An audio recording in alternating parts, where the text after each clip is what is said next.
check.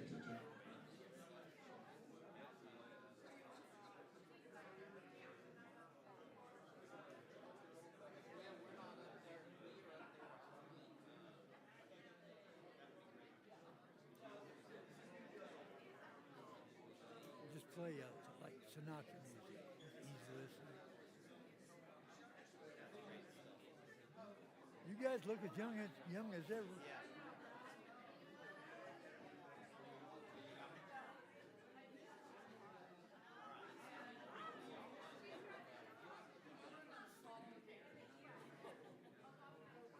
Yeah.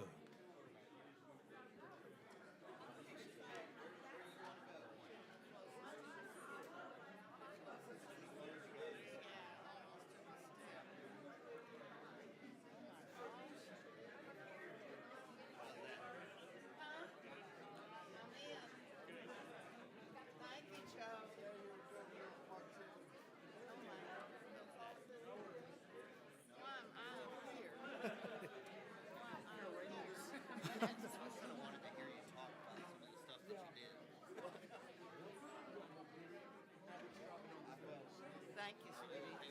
Oh, yeah. Oh, my. I probably won't remember any of these things. Okay. Oh, I've got Dad by me. He'll remember. Okay. Did he? He claimed it up.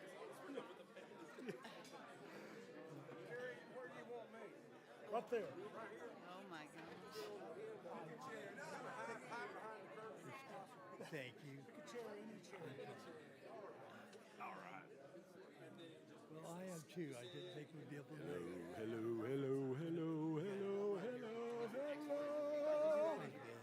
Oh, wait, you're not singing, are you? Hello, as I walked out in the streets of Laredo.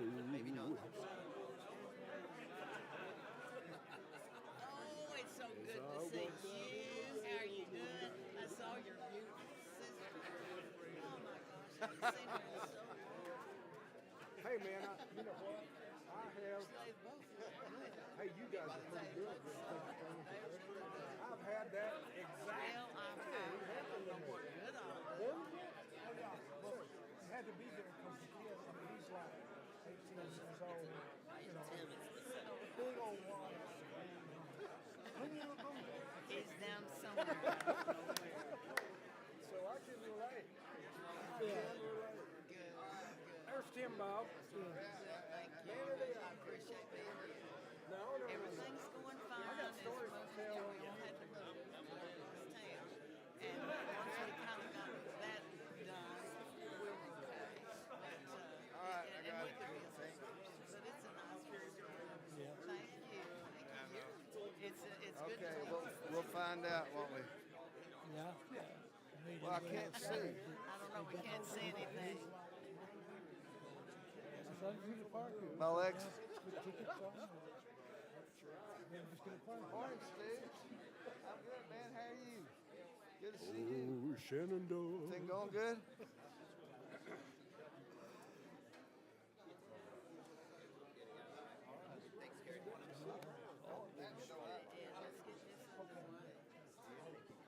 So you took over the program. Yeah. Well, Wow. Chrissy was right. I'm too short and my legs won't reach that. Chrissy was right. I mean, It doesn't. This is as low. There we go. Try that. I went out saying about Hey, I'm on your side. what? I got a good tall person though. His name's Jeremiah. Oh, yeah, he made my. Hey, Stuart. Okay. There. Everything he said. Yeah, I understand. Are you the one that said you Call it well, what's the difference is blind my eyes? gave it smart. I got one. I just went and got one. A long time. Is it How are smoky you? looking in here to you? Good. Looking good. It's smoky looking. It's like Well, everybody thank has you a for cigarette inviting all of going. us out. I'm gonna have to relearn. Watch the videos and relearn. I'm good, thanks. No, I haven't taken it. When I was a kid, we had season tickets to the But thank you. You're welcome. There's some more back This is back in It must have been in the middle of the 60s. We could talk for this when I was in third grade or whatever. Anyway, we had 4 tickets and 2 were cheap ones. As when me and my brother and then mom and dad sat down closer to the team. We had to sit way up at the top, and that was at the basketball coliseum at Tech. That's now gone. But you could barely see the ball game from where we were because of the cigarette smoke. Because that was everybody smoked. And so when you sat at the top of the Coliseum, looking down, you're looking through everybody else's smoke. Yeah. Yeah. Right. Everybody smoked everywhere. It was crazy. But I mean, at the time. There's Christy. Had been Hey, Christy. broken and tied together Yeah, yeah. That's too bad. My dad and everybody didn't have stock in our back then. You do whatever you can. To help people, and maybe it'll.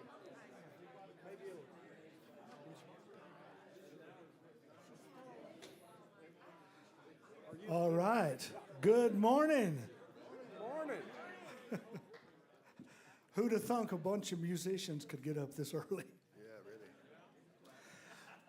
Welcome to day 2 of the big 50th anniversary celebration of the Creative Arts Department at South Plains College. Yeah.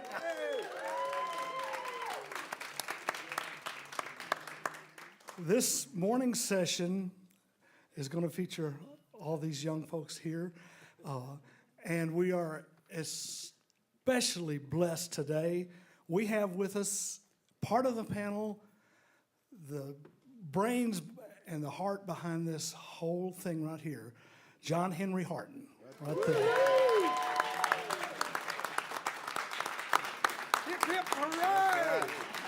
That's right. Oh, John, if I get up, I can't sit back down.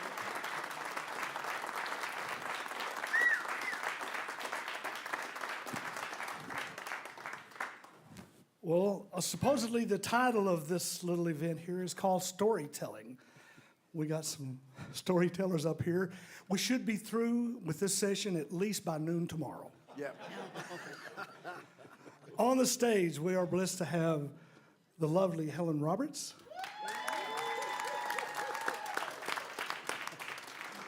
The lovely Ed Marsh. The good Reverend Pastor Eddie Trice. There you go, Trice. Guitar player extraordinaire, sound engineer extraordinaire, Mr. Jerry Tubb.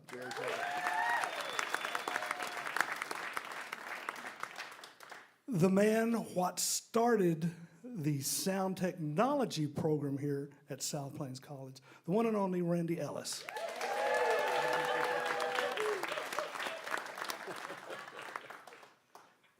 And on the end, a legend in his own mind, the one and only Tim McCaslin.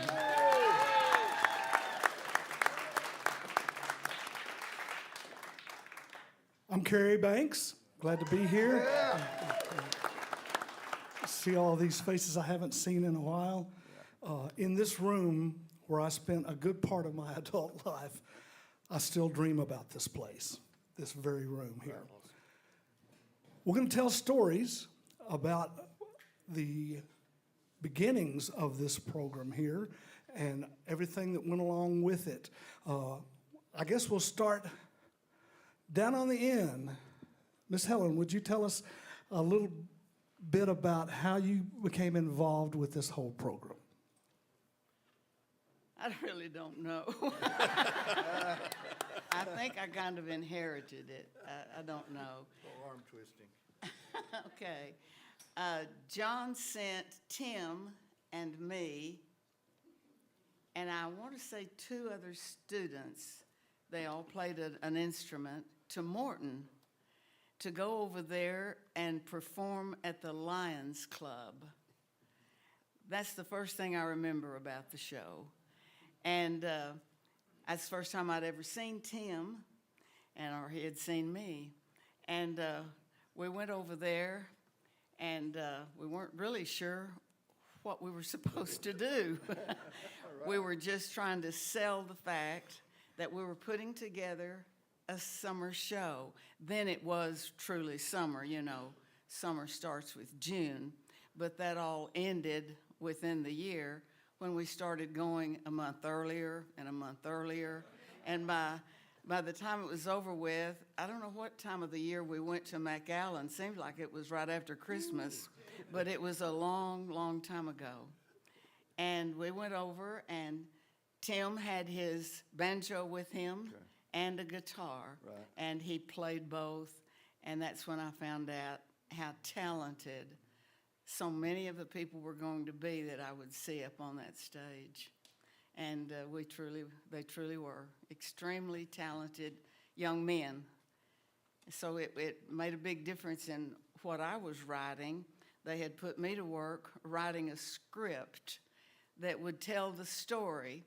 We didn't know what to call it, and for some reason we came up with Texas Cradle of Giants, and we put that together first, the first year and the second year, and it worked for a while, but then we needed to broaden it because we needed more. Many of the artists were not Texans, and we needed to use them. But I found out who some artists were, some I'd never heard of, because I knew nothing about country music. Me too. Nothing at all.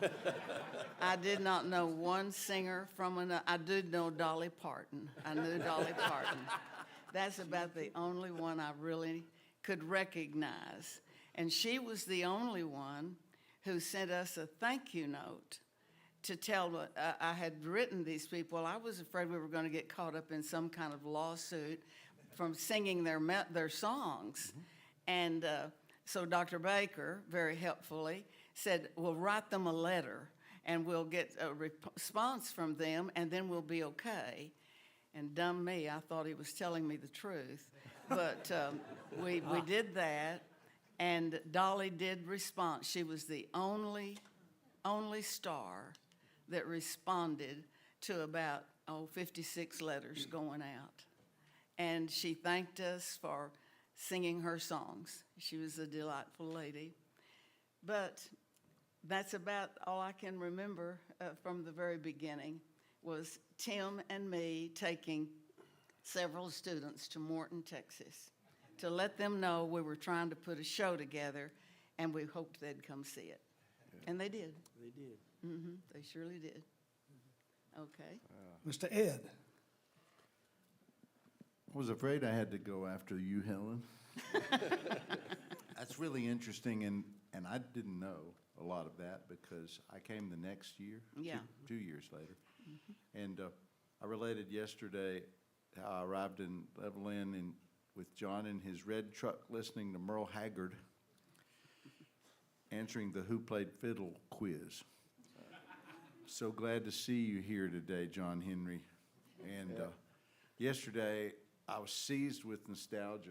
As soon as I left the morning session, I ran out to visit with John for a while, and man, it was so fun to start bouncing off of each other, the stuff we remembered. We truly went and played music anytime, anywhere. Two West Texans were congregated. There was a four-piece band accompanying them. Even on the airplane. Yeah. So I was here less than a week when I ended up in the hospital with food poisoning, and the next morning I woke up and Helen was in my room. She came to visit me and introduce herself and say, you don't know me, but we're going to get to know each other really well, which is true. And, you know, in music they say you don't know somebody till you're on the road with them. But sort of the corporate going on the road that we went through, you know, we accrued more and more equipment and a stage, and every day we set up quick, as Matt said yesterday, or Stuart said, setup takes as long as you have. Yeah. That's all you ever do. It's all patch. And Eddie was in on the deal too. I got to know him really well. You know, this is not about the program so much as my Virginia hillbilly self went to college in Kentucky. That was really different. But when I moved to Texas, it was all just, for a year I felt like, I wonder if they really talk that way. Or do they really talk that way? Or are they just doing this to pull my leg? It was such a great, fun time. I remember Helen sending those letters out to people. So that must have been by the time I was around, or you did it more than 1 year. No, I just did it once. But her wonderful husband brought me shoes at the hospital the morning after my first child was born. Just showed up with shoes, and I thought, wow, what a great, practical, kind thing to do. So I had fresh shoes to wear. Anybody who's ever stayed up all night helpless while their wife went through labor knows you need shoes. Yeah. Running shoes. Tim once told me that what women really cared about.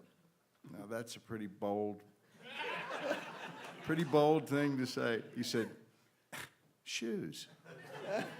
Shoes. So I'll leave you with that. Yeah. Okay, Mr. Trice, follow that. Well, I was blessed to start here the same year that John started. And I came here as the Dean of Men. And then shortly after that, Dr. Baker sent Earl Gerstenberger to ask me if I would consider starting the college relations office. And so I did, and right after that, here came the country music show. And so I had the honor of booking that thing, and I booked it everywhere I could. Way down in, where was it, Helen? Way down, it was Harlingen, yeah, way down there. McAllen. And it was great. And of course, it was always great working with John and Tim and Ed. And, you know, John was here, he hired Tim, then he hired Ed. And it was just a great time. And great attendance at those things. I kept record. There's somewhere out here in one of these rooms, there's a lot of stuff that I gave Matt Quick because I kept all that stuff. And I would write in there how many were at the show, wherever we were. And it was amazing, the number of people that came out and watched the show. But I believe that it made a great impact, I believe, on South Plains College. And I believe it gave great notoriety and publicity.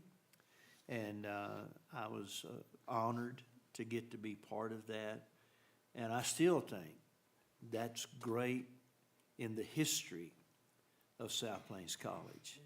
And all these guys were just wonderful, great to work with. Ed and John and myself especially, we went a lot of miles on that van that Dr. Baker helped put together for recruitment. And we had a lot of fun and a lot of conversations. We didn't solve anything, but we had a lot of fun, okay? And see, it was just great. It was great being part of this. And the first big boost that I remember, how many of y'all remember Texas Monthly magazine, okay? There was a guy named Joe Nick Petoskey that was there, and he was the music critic, isn't that right? And he asked me one day, he said, can I come spend some time with you? And I said, oh yeah, please do. And so he came, and that kind of shot it off. After that, here came the Houston Chronicle, and here came a lot of the Texas television deals and all that stuff. And it was neat, and people were really interested in it. Texas Monthly, in their insert deal that they do, like as a mini paper, they gave this college and this program 4 pages. And it was amazing. It was amazing, and lots of help. And, it was great. We had a great office helping with this stuff. Chrissy's here. She was part of it at one time. And it's just great, and it was such an honor for me. This was the 4th junior college that I worked in, and it was amazing. And I've always spoke highly of this school, from the academics all the way through. It's a great school. And Dr. Satterwhite's here, and I commend him, and they are doing a great job even today, right? Give them a hand. Amen. God bless you. For some of you who may not know, this young man here has a very, very famous father. He sure does. Nathan Tubb. This is Jerry Tubb, his son. Thank you, Kerry. Well, I consider myself the luckiest guy in West Texas, and maybe the entire state of Texas, but Nathan Tubb was my dad and my wonderful mother, Freda, and I go way back. I grew up with South Plains College. I remember when it was an administration building and a men's and women's dorm and a gymnasium and a student union center. And each time they would add a new building, it would be a big celebration. And when they built the dome over here, we thought it was the 8th wonder of the world. And it was, So we always had music in our family, and I see many family members over here. My sister Libby, best sister in the world, by the way, and the cousins Joe and Pat and Jen, and on. So many people I know and love here, and I'm thrilled to see all of you. But here's how it started. I was grew up playing the guitar, and we would have family sing-alongs where we sang gospel songs and the simple cowboy songs like Streets of Laredo, and we loved singing that Chris Christopherson song, Why Me, Lord, and it was a great thing, have your family gathered on holidays, and Dad had a really good singing voice, and so as I got out of high school, they enlisted me to teach continuing education nighttime class in guitar. And there was another woman that taught some of the guitar classes at night. And we had this tremendous turnout. You can imagine 30 people showing up with guitars that were all out of tune. Yeah. And we had to try to whip them into shape, And so the first lesson I sat at the orchestra tuner, the strobe, and spent the whole class trying to get everybody's guitar in tune. Yeah. And I learned that was a mistake, so we just kind of went with it. And after that, I kind of like your basic ensemble classes now. Yeah. And so we learned the guitar boogie, and we learned to play Country Roads, Take Me Home, and some other easy country and folk and songs. And I remember one of the students in the class was Jerry Barton, Scott Barton's dad, who was just the most wonderful man. Yeah. And the other faculty member that was in that was Royce Waltrip. And Royce had this fancy Martin guitar that was the envy of everyone in Levelland. 28. Yeah, yes. And so based on the tremendous turnout, this was about 73, 74. Based on that tremendous turnout, my dad was like, well, maybe we should start a music program that's a little more based on guitar music instead of operatic music. We had a great music faculty, with Harley and Ann Bulls and Larry Wiley and Jack Nallen, who was the band director and also had the bookstore. And then we hired a jazz band director, legendary guy named Bill Snodgrass, and he was my professor. I attended in 73, 74, and 75. But Dad had the idea and Said, we need a little less hallelujah and a little more yodel-lady-hoo. Of course, hallelujah, I mean, he didn't have anything against hallelujah, but operatic classical music as opposed to people's music with guitars and singing and whatnot. So he ran some ads, and I know John Harton saw the ad somewhere, and it was early in the summer of 1975.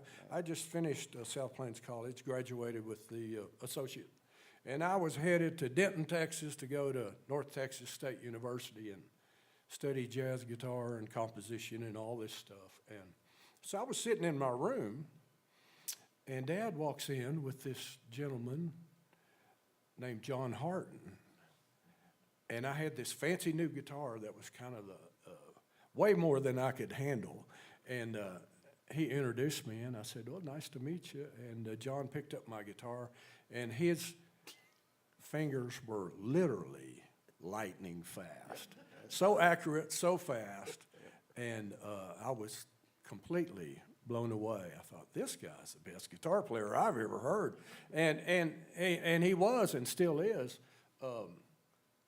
I know John was influenced by Johnny Smith from Colorado Springs, and who also was known for lightning fast fingers. And but John put a little more country flavor in it, and bluegrass. And so later on that night, my dad came back home from the interview with John, and he said, well, what do you think? And I said, man, he's a great guitarist. You should hire him. And he did. So that's how this all got started. And I was happy to be there. And then I took off to Denton, and John got this thing rolling, and legendary with, they talk about Riz, who's got the Riz? Well, John has the Riz, I'm telling you. And so that's how that thing got rolling. And I know they met in the women's gymnasium, and I'll curtail my comments for the moment. Mr. Ellis. That was good, Jerry. Well, I came along after the program had been going about 2 years, I guess, and I saw a show, the Caribbean show, in Bovina. Well, I tried to go see it. It got canceled, but later on they came back, and I just went, "Wow, this is great. This is something I've always wanted to do." I'd been playing guitar in high school bands and whatnot, and went to Texas Tech, got a degree in advertising, got out, worked in radio for a little while, but I just really wanted to play some music, and this seemed to be a place to do that. So I went and saw John in in the music store that he owned, and I sat down with him, and I learned more about guitar in that 5 minutes than I had ever known. And it was, I got to go here. This is the coolest place ever. So I went through 2 years, made it into the summer show for 2 years, and they began to talk about trying to do some recording. And John had a 4-track in his office, and we played with that quite a bit. And we recorded a little bluegrass album with that. And I kept thinking, man, I really want to do this. So went over and talked to Don Caldwell, some other people. Anyway, ended up, decided to go to Nashville, and there's a school there that teaches audio production. And so I was able to go for a year, and then they talked about, we're going to have a studio. And I've kept going, are they really going to do this? Are they really? I didn't believe it until I finally got back, and here is this big console that they delivered. Took them about 2 or 3 months before they ever put it in the room, but so we started teaching audio production that year, 80. Fall of 1980 was when we started. And it just went from there. Like I say, we started from, basically nothing to what you see today. And I am so proud of what they've done. My wife took a job in Kansas, and we decided to move up there. And what they've done since we were here has been incredible. It's been improved. I'm just so very proud to be, a part of this and to see what they have done. So that's basically my story. Okay. Yeah. Yeah, it is. Mr. McCaslin. Old stink bug. I need a bunch of name tags, 'cause every 3 or 4 years I'd change my name. I'd tell people what to call me. And I was Pogie Smoot for a few people. I was Running Buffalo. And I had my students would call me Uncle Buffy.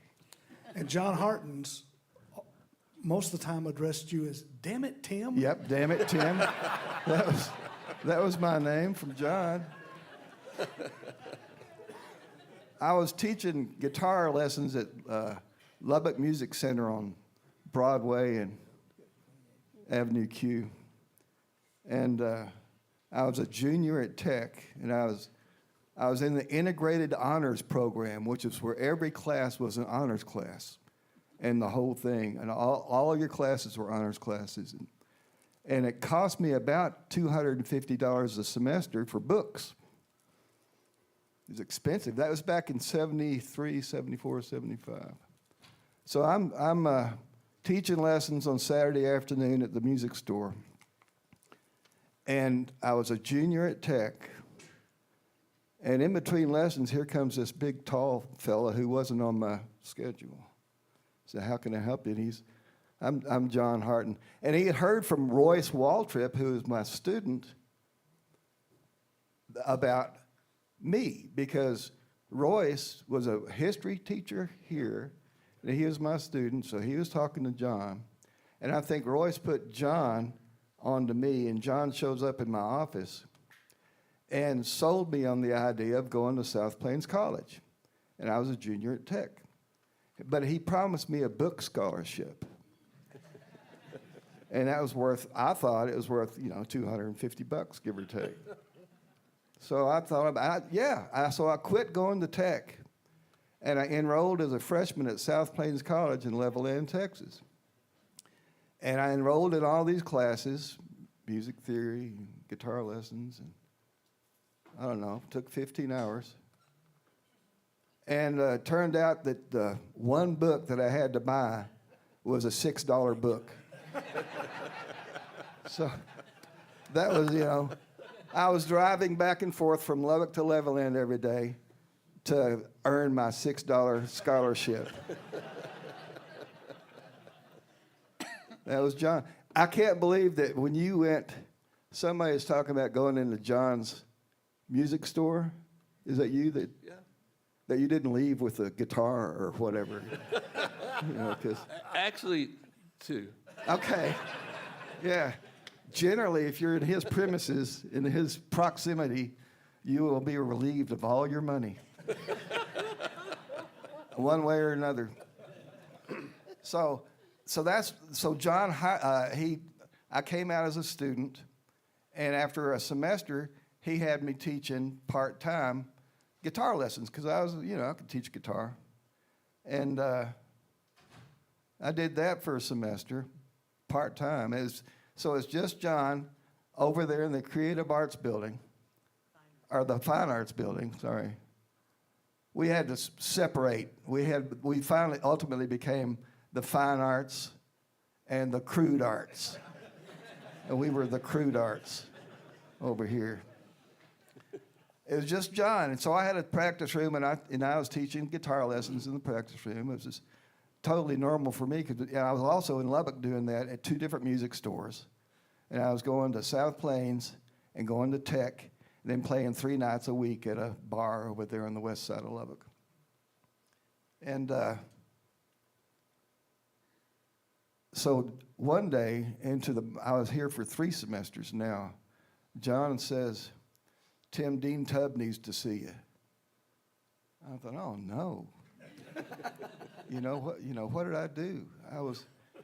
I was still like a sophomore, and I was supposed to be living in the dorms, but I told Jerry Barton, as a matter of fact, that no, I'm not going to live in a dorm.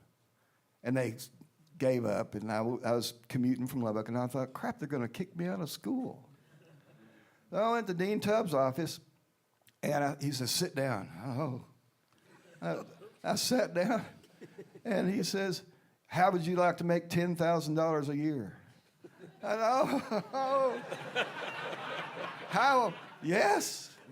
And so he says, "All right, sign this," and he pushed all these papers my way, and I became a teacher. I became a faculty member at South Plains College, and it's like signing papers like you're at the closing for your house, signing. And one of the papers I signed, he says, "Just keep signing them." Sign them. One of the papers I signed was my TRS, teacher's retirement contract.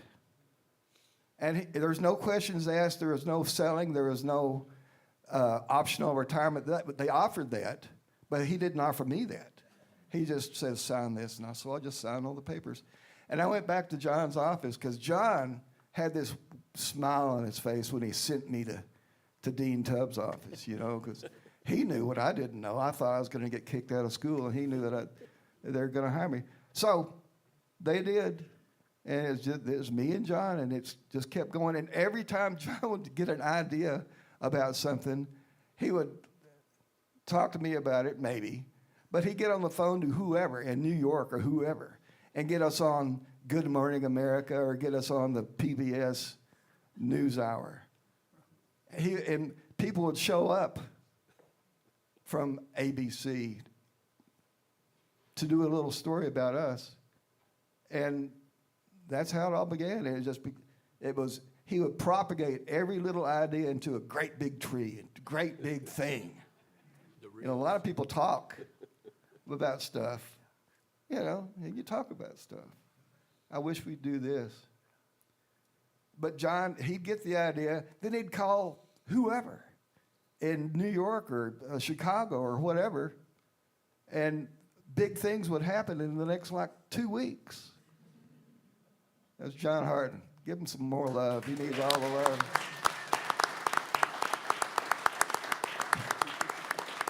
It started off as just John in that office over there, and then me in a practice room, and then we ended up, yes, the women's gym, and we were in the coaches' rooms, and we had one little room for our ensemble room, which was where also the cheerleaders would rehearse, and so there was mirrors all along one wall, We made sure we faced away from the mirrors. But and so everything that you walk through here, everything he's responsible for all of it. All of this happened during his tenure here. So anyway, that's how it started for me.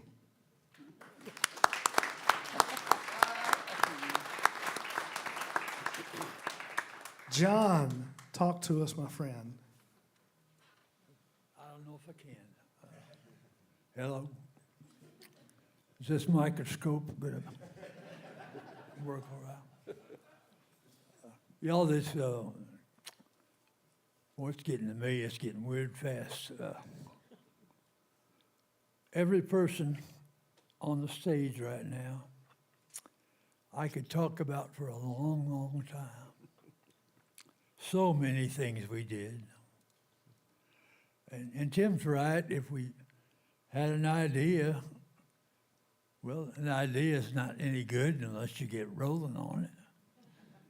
And we usually didn't take very long, With Miss Roberts on the end,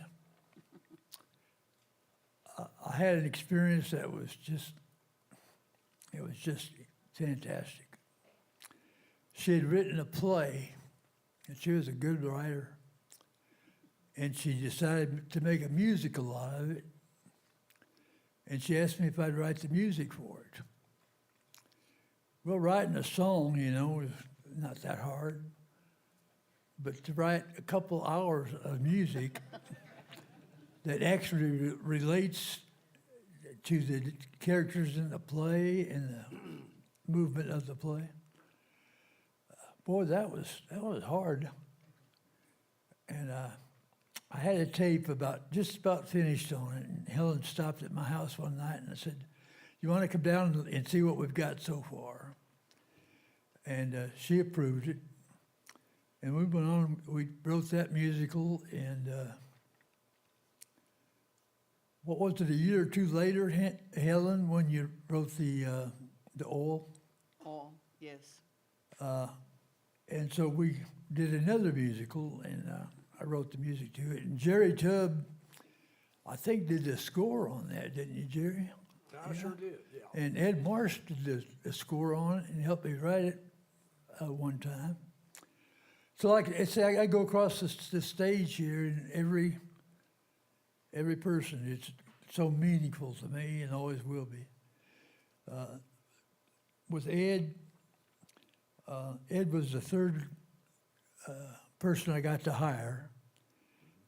And he reminded me of this the other day. He said, "You had that old beat-up truck and an 8-track tape of Merle Haggard." And that's how I picked him up at the airport. And I imagine he wondered what in the world's going on. But I got to hire Ed and became a great friend and great working partner. Our friend Eddie Trice there, he was the marketing guy. He went from Dean of Men, I think, to head of the Human Resources, or what was it, Eddie? I don't remember. College relations. Okay. Yeah, and Eddie was full of ideas, and he'd come over to see us a lot. And we became good friends, and we traveled together, as he said, to the shows in a van. We always had a good time. One time, I was just looking around at what we were doing. I was pretty happy with what we were doing. I had a real simple mental plan for what I did. I just wanted successive success. I didn't want to just sit there and say, "Well, we got this done. We need to move on this." I probably wore people out. I know I probably made them awful tired. But I felt that we needed something different. And I don't remember what year that would have been, but I knew Carrie, and I got to know Carrie a little bit with the Maines Brothers band. And I thought, we just need something a little different. And Carrie came in, and he had some ideas that I liked, and I wanted him to be part of our faculty, and that reached fruition there. And he put together some good things. He put together a show on Thursday night he called Thursday Night Live, which was really an interesting show because it didn't follow a country format or a rock format or blues. It was just a great combination of good music and good performers. So thanks, Kerry. That was a good thing. With Jerry, good Lord.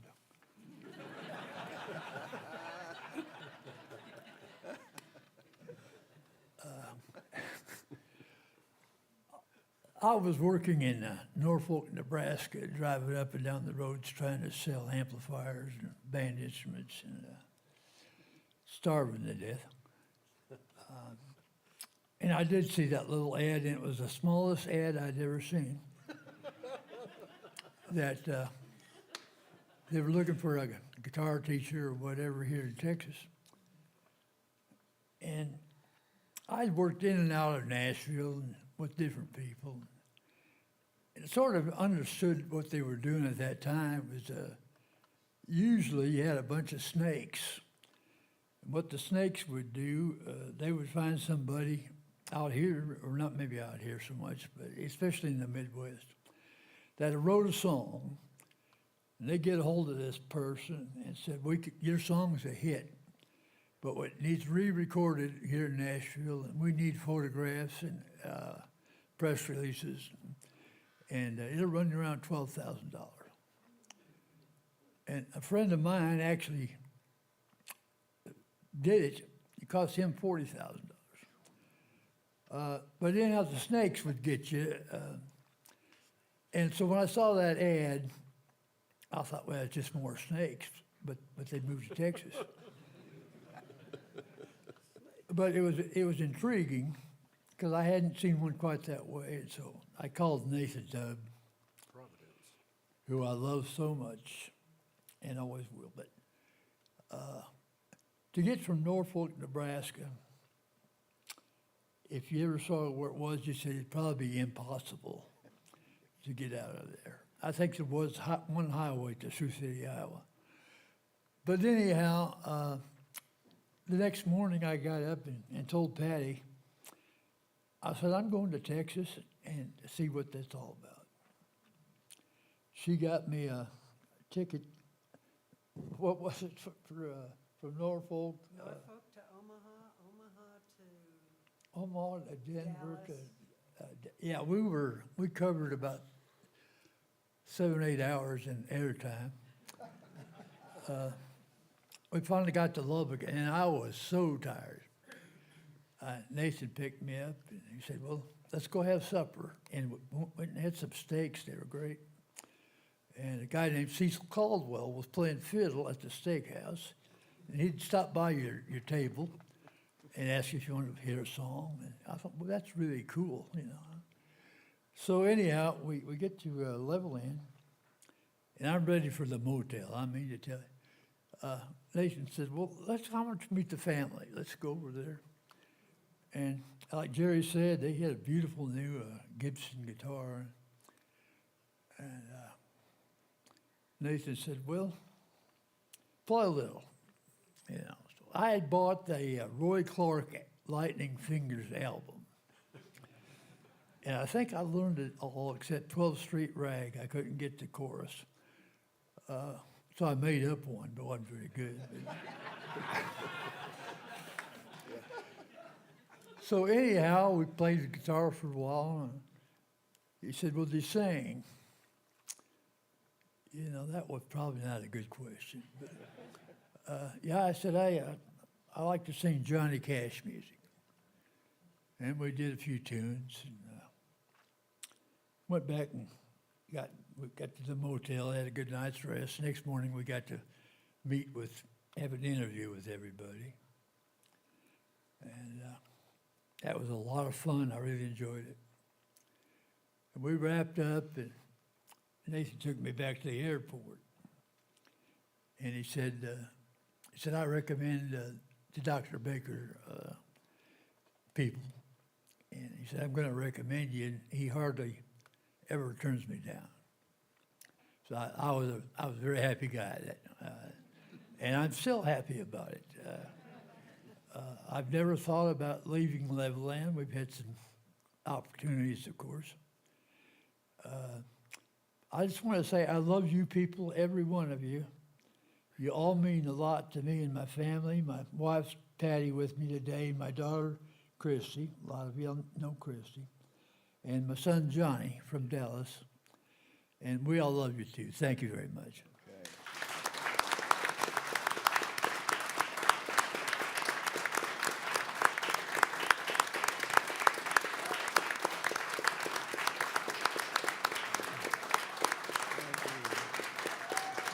Yeah, absolutely. John.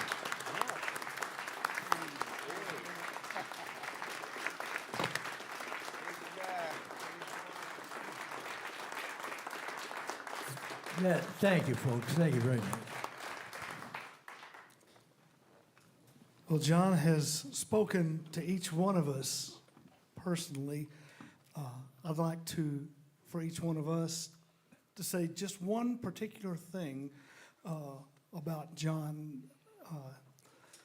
I mean, we could be here till next week with that, but for me, probably one of the most memorable moments of my time here at South Plains College is I'd only been here a couple of years.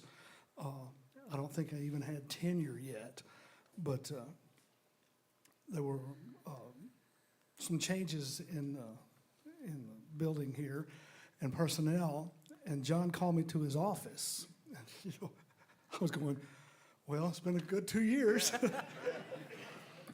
And this speaks so much to me about John's character, and what we all have experienced with John is, he said, have a seat. So I had a seat. He said, I want to ask you to do something for me, and I want you to say yes. I'm going, like the answer would be no. He said, I want you to become the commercial music program coordinator. And we've all experienced that moment when John asked you to do something, and we all said yes, because it needed to be done and because John asked you. That's right. Helen? Okay, and I didn't understand the last comment you made. We all, when John asked us to do something, Oh. we all said yes Yes, because it needed to be done and Yes. because John asked us. that's right. When John asked you to do anything, it was an honor. And I always appreciated him asking me, because I was not in country bluegrass. I didn't teach there. I just visited and helped where I could. But when he would ask me, or he would want something included, I would be sure that was, we built around it. And that was a fine thing that I think all of us worked for. I would like to mention one time, we were in Dallas. I can't remember the name of the hotel, John. It was a great big hotel, and we were performing way up high on it. And all of the costumes were back at the hotel for some reason, but your costume happened to be there where we were. And it was on several hangers. And you and several of the guys, Ed and Tim, you were walking, about a fourth of a block in front of us. And I know Christy was walking beside me, and several of the other girls, we were just following them back to our hotel. And all of a sudden, one of the girls said, John's pants just fell off that hanger he's carrying. So I said, pick them up. So we had John's pants. And we went on down just a short while later, and Christy said, John's shirt just fell off. So someone got John's shirt. We were carrying the shirt and the pants. He had an empty hanger, and his hat was on his head, and his boots somehow were, I don't know how he had put them together with a paper clip or something, and they were kind of hanging on the other side. And we got a little further along, and Chrissy said, there go the boots. So here we are coming down this big main street there in Dallas, all of us carrying these men's clothes, and he's up there carrying an empty hanger. And we get back to the hotel, and John looks at his hanger, and he said, well, where's all my clothes? I had all my clothes. And here we were holding all of John's clothes. And he didn't even put them on the hanger. He just wadded them up, put them under his arm, went up to his room, and that night when we performed, he had his clothes on. So we got back with John's clothes. It was something like that almost every place we stopped. But it wasn't always John. Next time it might be Tim. Next time it might be Ed. You know, we couldn't find Ed's suitcase in McAllen. And everybody had clothes but Ed. I don't know how you ever worked that. I guess you just wore what you had on the whole time. But for some, we had over 100 pieces of equipment that had to change planes with us every time we changed planes. And somewhere along the way, Ed's little suitcase is still out there with Continental Airlines. I don't know. I don't think you ever got it back, did you? Never got it back. So I pushed us off the subject, but those things were just coming to my mind. Okay. Okay. I am so overwhelmed. One would say, it's a good thing history takes so long, because thinking about it all at once has overwhelmed me the past few days. It's great. I visited John yesterday, and we started talking about gigs we'd done, and we could truly talk for years about this, but I have three related points in my mind. One, John told me once that the ultimate leadership strategy was praise in public and criticize in private. So I never heard him criticize anyone I worked with, but I know it happened, because some people would say, boy, the boss burned me today, you know.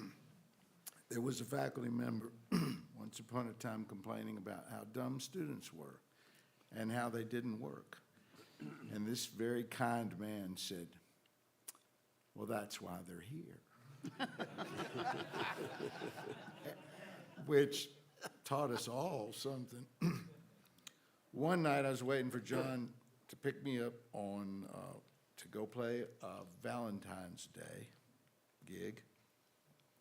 And about 10 minutes before he pulled up in the driveway and honked the horn, my wife said, my water broke. We need to go to the hospital. John knocked on the door, and I said, we got to go to the hospital. And he, oh, that's fine, that's fine. He left, and a minute later, he knocked on the door again, and he said, can I borrow your bass?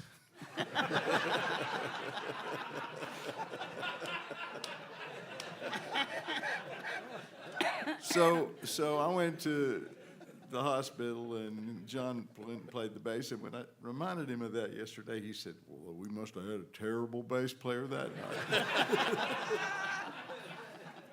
So.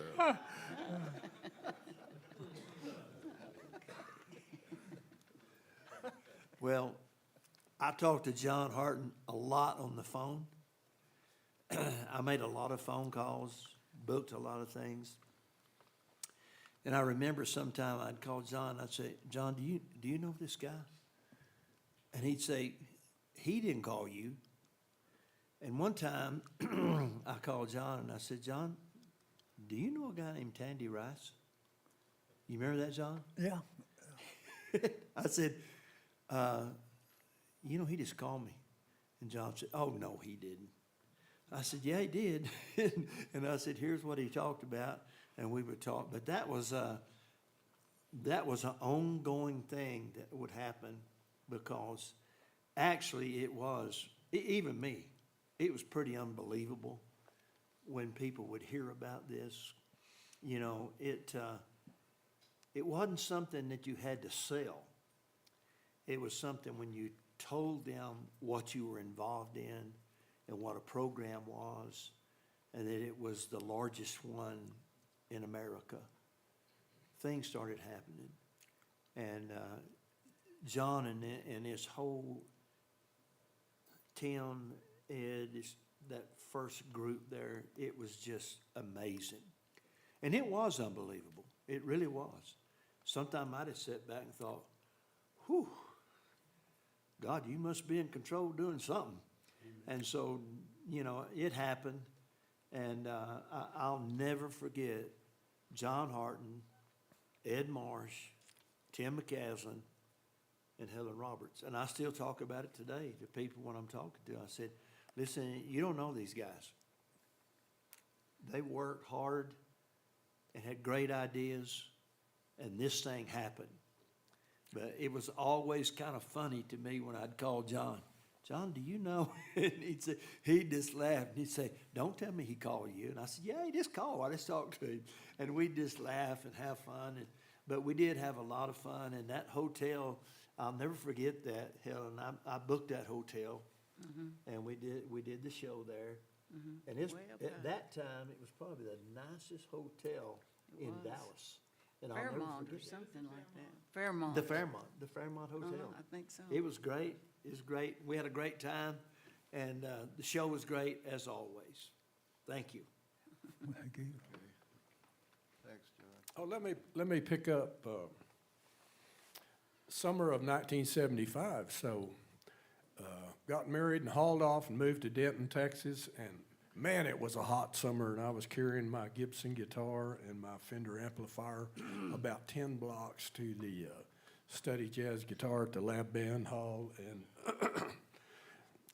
I spent 2 semesters there and had a great time. And next thing you know, found out I was to become a father. So we decided to move back to Levelland, and next thing you know, I'm teaching guitar lessons at John Harton's music store, which was called Levelland Music Center. And he became my mentor and inspiration, and like a big brother to me.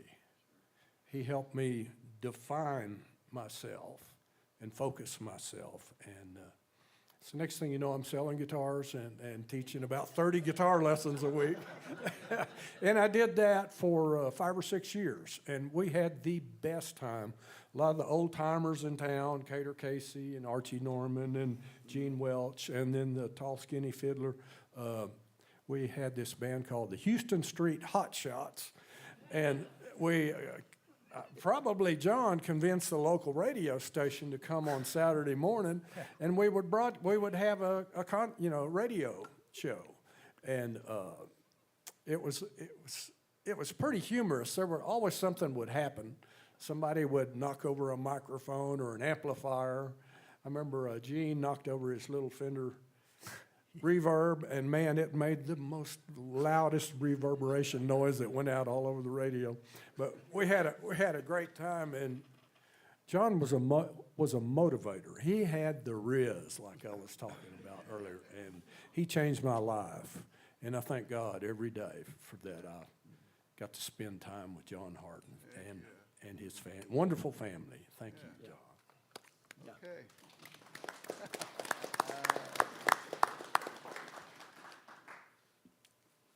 Well, I kind of cut my story short. I was able to attend college in Nashville for a year and train a little bit to come back here. But we,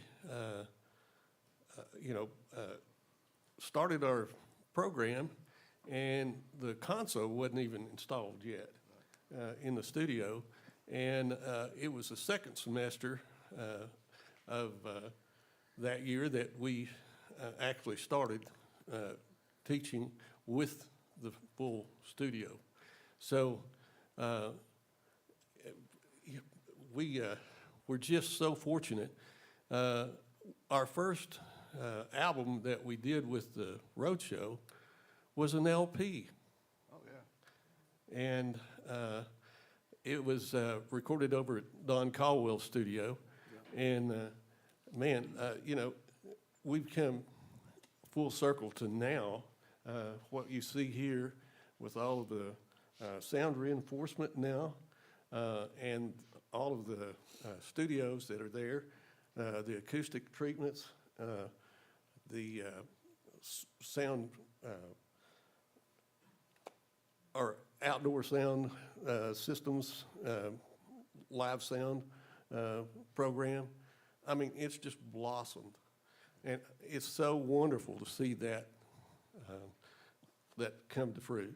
And, I can't thank all of the guys enough who followed me. And I appreciate it very much. Thank you, Randy. Thank you. Wow. All right, that first album we made for, it wasn't Country Caravan, it was what, Texas Cradle of Giants? Yeah, The Golden Years. that was the second. We did it over there in Caldwell Studio. And, okay, so we did it close to summer, I guess, because we'd been rehearsing through the spring semester for the show. And earlier that year, John says, we don't have a steel guitar player, we need a steel guitar player. So I said, well, I'll do it. He says, well, do you know how to play the steel? I said, no. He says, you got one? I said, no. So he says, all right, well, then you'll be the steel player. and, and I bought a steel. And I'm sure he sold it to me. Yeah, I'm sure that's right. And it, so there was nobody I could, take lessons from, but Lloyd Maines was hanging around. Yeah. And so I would every now and then ask Lloyd a thing or two, and he'd tell me he was Lloyd Maines. But I wasn't scared, It's just another type of guitar, except for the pedals. Pedals are hard on a steel guitar. I didn't know that, except for the fact that to pick it with your right hand, it's totally different, even from the banjo or the dobro. It's a whole different thing. You cannot use your banjo picks to play the steel guitar. I did not know that, but it's true. You can't. And the thumb pick's different. It's all different than this left hand with the bar. It's hard. And I had maybe 8 weeks from buying my steel to performing it somewhere at some gig somewhere. All right. And I more or less learned how to fool enough people, that were listening that, okay, that's, it doesn't hurt. And in the studio, when you're talking about that, I'd totally forgotten about all this. Lloyd Maines was our engineer. Lloyd, by God, Maines.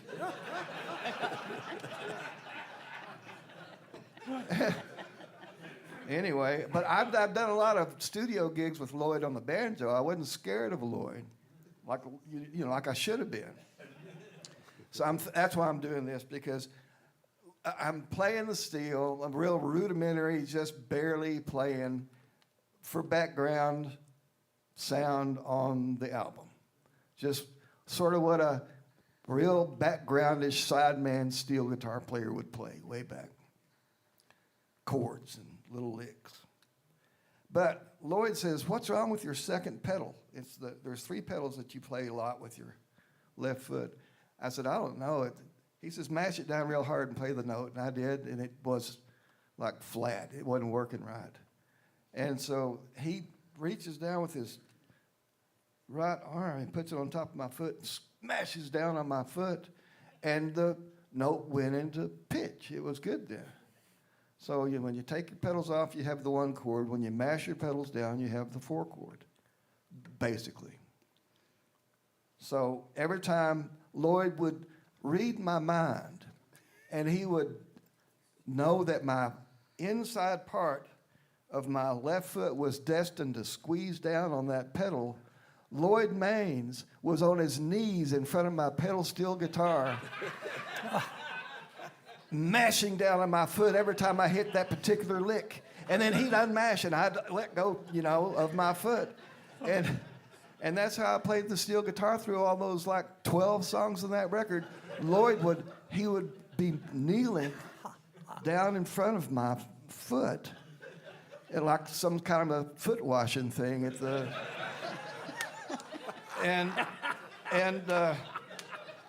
and he would foresee my going to the 4 chord. And I kind of learned a lot, about when and when not to. Because if he wasn't mashing on my foot and I thought I was supposed to go down, I wouldn't.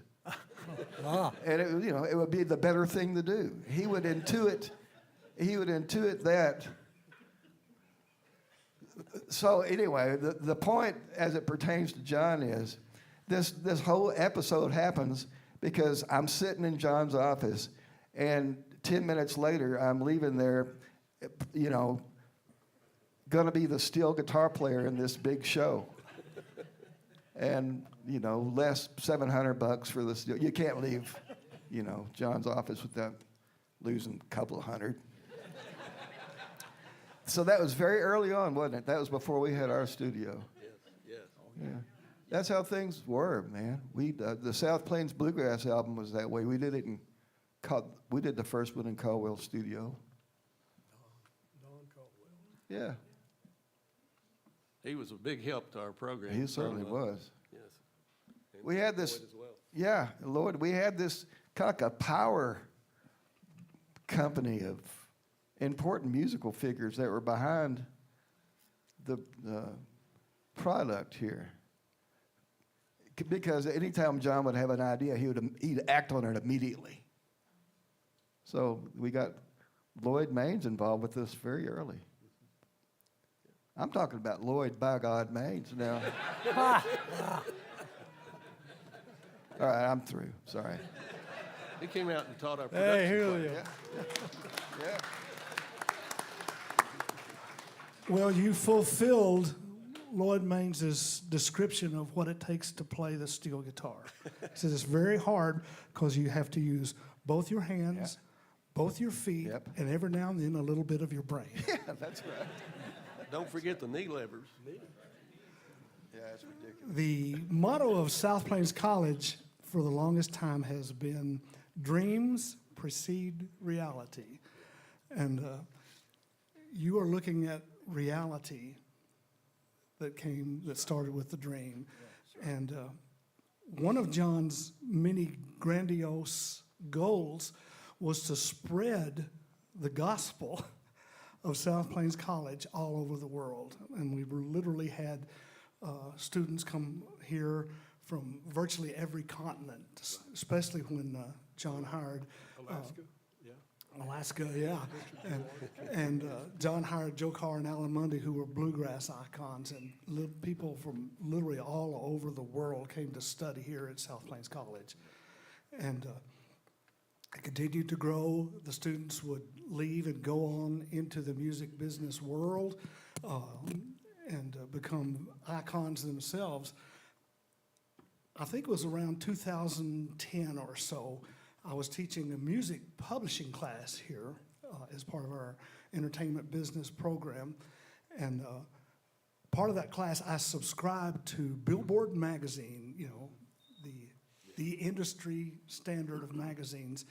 And I just started, for some reason, keeping tabs on the top 40, especially in country. And I kept tabs for about 2 years, 4 semesters. And during that 4 semesters, we would look every week at Billboard magazine. And every single week for the 2 years that I followed that little plan I was after, someone, a singer, a songwriter, engineer, a publisher, or somebody, every single week there was at least one South Plains College student on the top 40 for 2 years. Yeah. Yeah.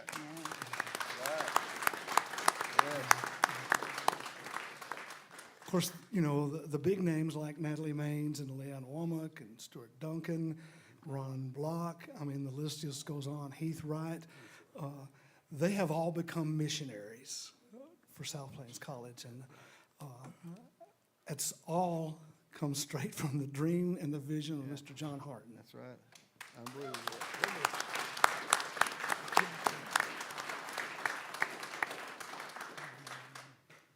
Kerry, I didn't want to talk anymore, but there was a couple of incidents that y'all might like to know about.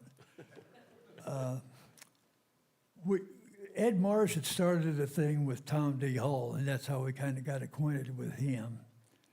And then we built this building, and we wanted to honor Tom T., and we named it the Tom T. Hall.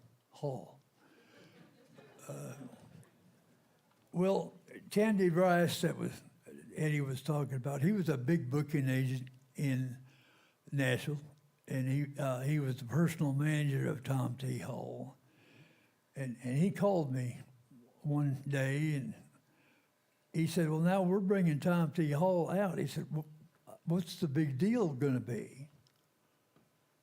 I said, well, we're going to have the world's largest bluegrass band. We had about 8 people that could start it. And with Alan and Joe and everybody else, you remember, Kerry, it happened, didn't it? This room was full. Yeah. And so we honored that commitment. But that was a tough one. And then I got a call from National Enquirer magazine. And they said, is it true you're going to have over 300 people there? I said, no, that's not true. We're going to have 1,000. And so they said, people can still come. I said, by the dozen, you bet, bring them out, get buses. And that turned out to be successful. Yeah, now, I want to make one reference to Tim, who I dearly love. We did put in a little music shop here in town that we had for a while. Yeah. What Tim liked to do was always be prepared with good equipment. So he used to come in the store in the afternoons, and Jerry would tell me about it. He said, Tim would go behind the counter, and he'd get him a couple sets of guitar strings and a set of banjo strings.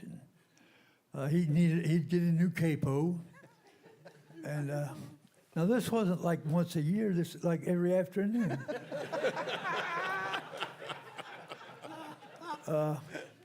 And I'd ask Jerry, I said, well, did he pay for anything?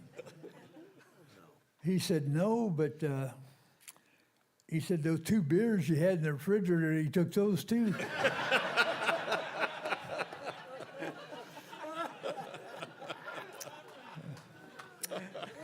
Once again, love y'all.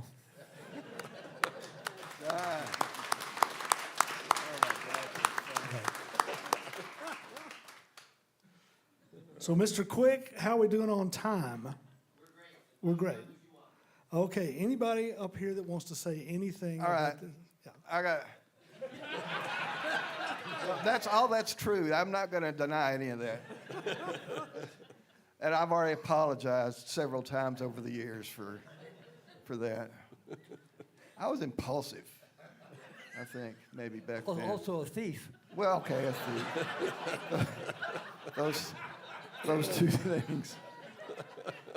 We're on the road somewhere. We're doing probably a country caravan gig, or one of those. And John and I roomed together most of the time. And and I don't remember what stage of my life I was, but I think I must have been when I was here in Levelland. I think I must have been living in one of my trailer houses that I would rent out. I think I was in between wives, maybe, and was that there's one right there? Oh, there's one right there. You've always been between wives. I know. I think I was living in one of my little, really bad, shabby trailer houses. And so we're on the road, wherever it was, down maybe South Texas, and staying in this motel room and getting ready for bed. And John takes his bed, and I go over there to the window unit air conditioner and turn it on high, blasting high, man, full cold high. It's in July, it's down there in Uvalde. And John says, isn't it cool enough in this room already? I said, oh, yeah, it is, but I like to run the air conditioner like this at night. He says, all night? I said, yeah, man. I said, I don't have an air conditioner in my trailer. I want to be cool. I want to, store it up. He says, well, why don't you go in there in the bathroom and turn on the water tap all the way open and just let that run all night, too? Why don't you just do that? And I said, because that would be stupid. And that little episode has stayed with me all these years, for some reason. Because that would be stupid. And in my mind, over for the next 40 years, till today, till right now, that little part of the whole, that would be stupid. It'd teach me a little Well, you lesson. didn't get spanked that night. I didn't get spanked. All right, so one day, the big rehearsal studio was that room right behind us. It's not even the ensemble room anymore, is it? The Red Stewart. Yeah, It was when they first made this building into our building, it was where you parked the trucks and stored all the equipment. It was the maintenance shed for the whole school. But now this is in whenever it was, let's say 80. Now it's the big rehearsal hall.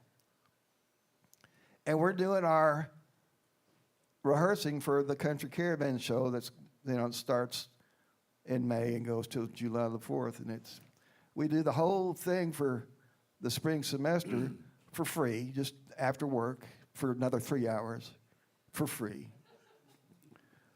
With all the students, we're learning all the songs and rehearsing all this stuff for this show. We're doing this for free for the semester. And John, one night, we're on the stage rehearsing whatever song it is, and I said something to John, and that was it. That was enough. He had had enough of me. So he put his guitar down, and he looks at me like a bull in a bullfight, and he starts my way. So I put my guitar down, and I start running. I ran out the doors, and that was the parking lot. And I'm running toward the dome, and I know that I can outrun John. Now, at the time, we both smoked 2 packs of cigarettes a day, and I'm littler and 10 years younger, so I know I can outrun John. But he was going to kill me because he had had enough of whatever it was that I was doing. He had had enough. I'm running toward the dome. He's behind me, huffing and puffing. I'm thinking I'm going to outrun him. And I didn't. And he tackles me. And he throws me over his shoulder. And he starts whipping my ass with his whip. And he whipped me like that all the way back to here, all the way back to that room. He dumps me on the floor. And he says, "You going to do that again?" And I said, "No, sir, I'm sure not." That really happened. I might have been 30 years old then. Hey, Tim. Yeah. Tim always pointed out that I don't have a good sense of humor. And obviously working with these guys was really a lot of fun and funny. And Tim always said, "Don't talk to the audience. Just no. It never goes well, you know." And at the height of his insults, he once told me that for some reason, just saying, "Hi, y'all look wonderful," angered people. You know?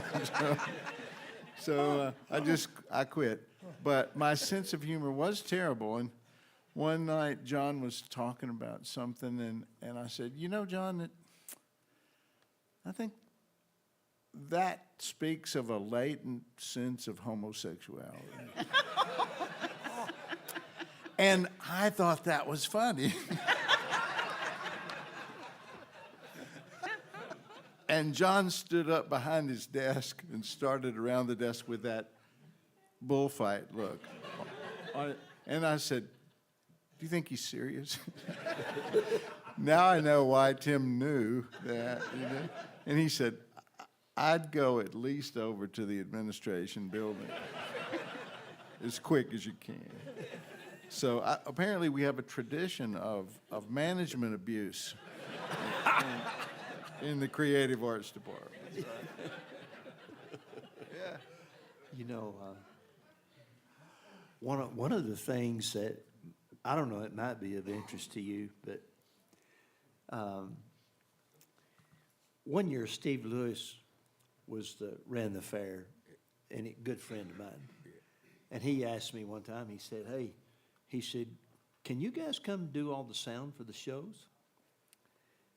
And of course, that meant Ed, I did. Tim, John, and I'd be there. Yeah. Now, Randy wasn't here then. Nope. And so we went over there and did it. And so what I did, after every show, all the artists, I'd take a little packet and give it to them from this department, the creative art, then it was country music, bluegrass. And, well, one day, about the week after that, I get a call, and it's from Tom T. Hall's office, from his lady that ran everything. And she said, Tom T's very interested in this, and said, we're going to be doing a television show called Bluegrass Spectacular. And he wants to come to your campus. And I said, great. And you can see pictures out here, go in one room back there, they have all kinds of stuff that I kept and gave to Matt. But I introduced him to John, Ed, Tim, they were all there. And we were in the women's gym. And he kept talking, and he said, would y'all be interested in giving the father of bluegrass music an honorary degree from South Plains? Well, you know, I didn't even go ask Nathan right then. I did later, but I said, sure, we will. And so we did.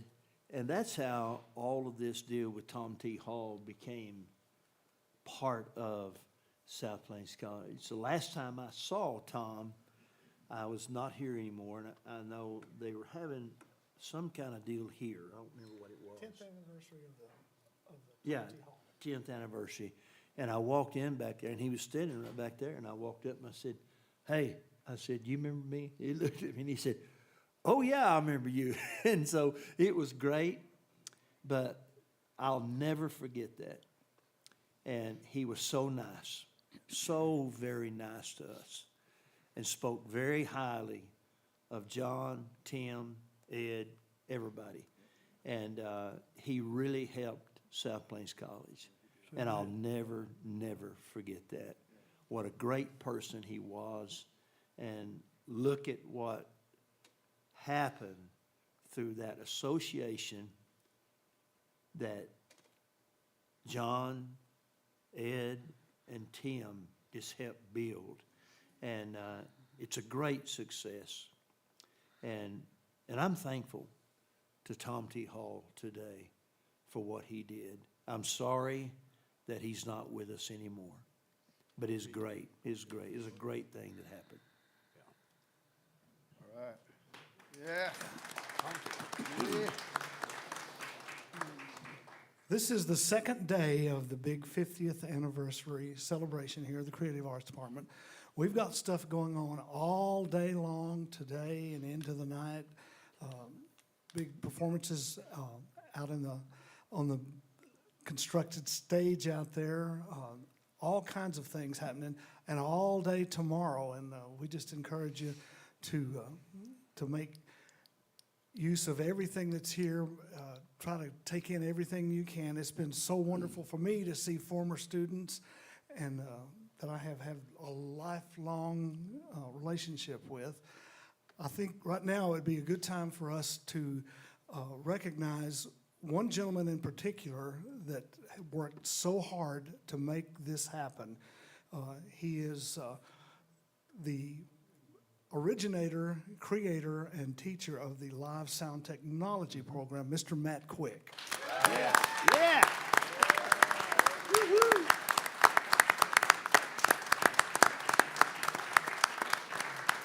Yes, sir. Yeah. Also very instrumental in trying to put all this thing together, especially ensemble-wise, Mr. Jay Lemon. Yeah.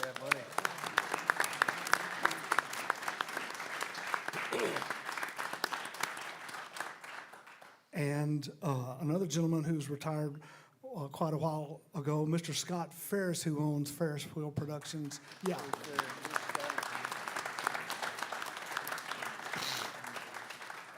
I know Matt and Scott started talking about putting this thing together well over a year ago. And then Scott and Jay and I met several months ago and said, can we put this thing together? What do you think? So we've been trying to contact former students, and we've got students here from all over the country that came to be part of this big celebration, and it's been wonderful so far. Yeah.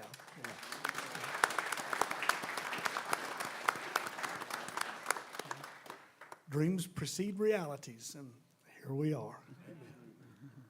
Anybody else got anything to say? I do. John does. I just want y'all to think about these things happened, not always because of what I was interested in or whatever, but the president of the college was behind it, Dr. Marvin Baker. Somebody had to show up with some money, and he did. Yeah, he did. Time after time after time. We've lost two wonderful men that worked here. The loss hit me just so hard. Rusty Huddleston and Joe Carr were master employees, wonderful talent, and we give our thanks to them. And my hero for the rest of my life, and it's been that way forever, was Dean Tubb. Sometimes a person can mean so much to you, you really can't express it. But I know just in my life, there were three men that taught me what to do. It was my daddy and my first boss in Nebraska, Tom, and Nathan Tubb. And Nathan was everything to me.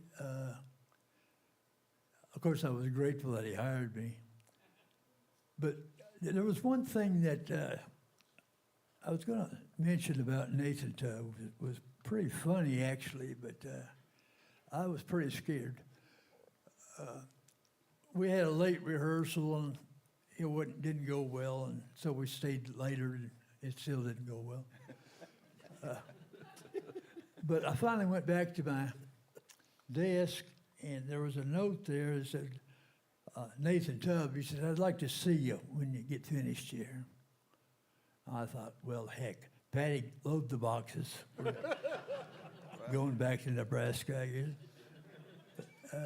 So we now went over there, and we sat there, Nathan and I were talking about, how things were going, and I thought, man, it takes this guy a long time to fire you.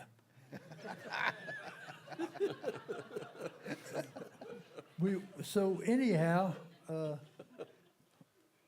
this really happened. He said, do you like homemade ice cream? I said, well, sure. He said, we made homemade ice cream. Let me get you some. And we did. We had a big bowl of homemade ice cream. It was great. He said, well, you probably need to get home, see how everybody's doing. And I said, is that it? Yeah. Jerry, I'll never forget that night. And I don't know who it was, but somebody made great ice cream. I love that. So Thanks, everybody. all right.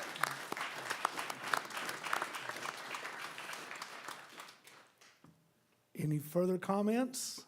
We could go on forever. We could.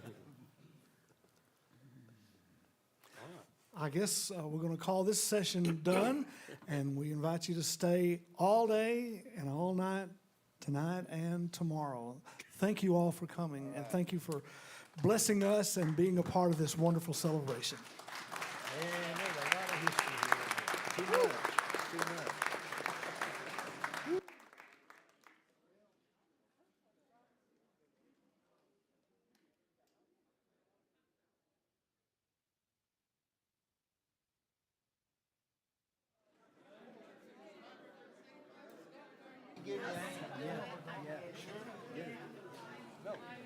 Carly? No. Oh, I'll see you. Old Joe Tub. There's tubs around here. There are tubs. Everywhere. Look out. Jerry, I was flying to Europe for one of my daughter's weddings. And at Lubbock, they put me on to the side and said, Mr. Marsh, Jerry, this is, I'll tell you later. Okay. Good job, Randy Bob. Look at here. What do you know? I don't recognize that. I don't either. I was trying to figure out who that is. Could be somebody that I don't know when they was swimming. Everybody looks. Oh, that's mine. Yeah, that's yours. You better get it. Well, I really want to meet her. Let me talk to you. I don't know exactly what they're doing. Oh, I Did it? So, I don't have an office to throw this stuff.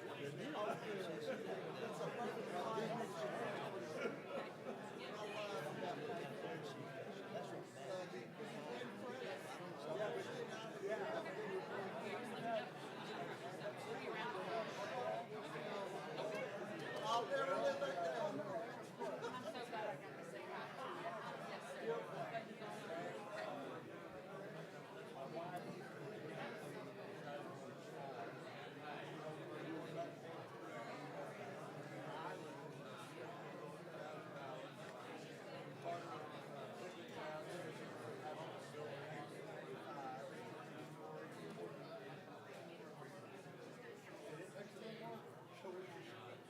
Came back here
So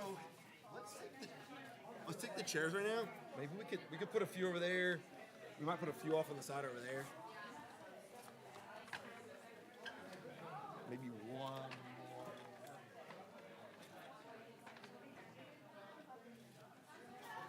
And then vocal mics, we could take XLRs and just drop them. Okay. We're not gonna go far up these because we'll just pop right back.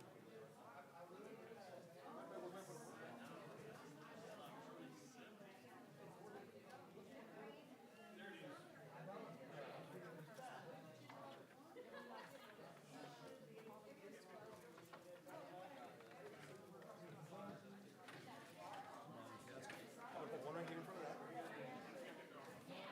that. Hey, Devin, do you want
Check 1 2. Check. Check 1 2.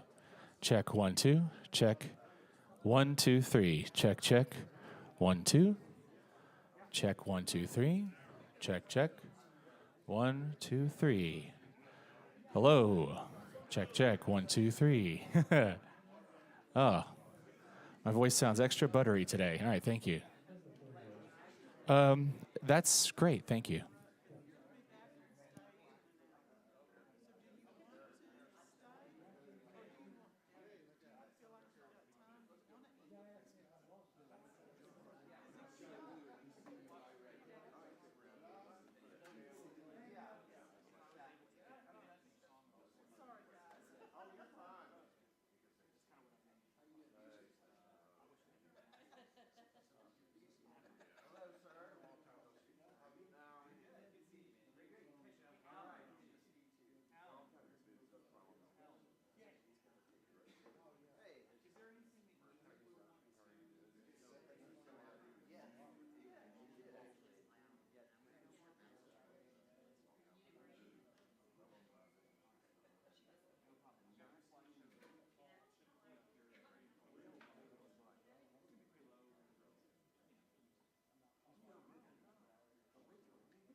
Good afternoon.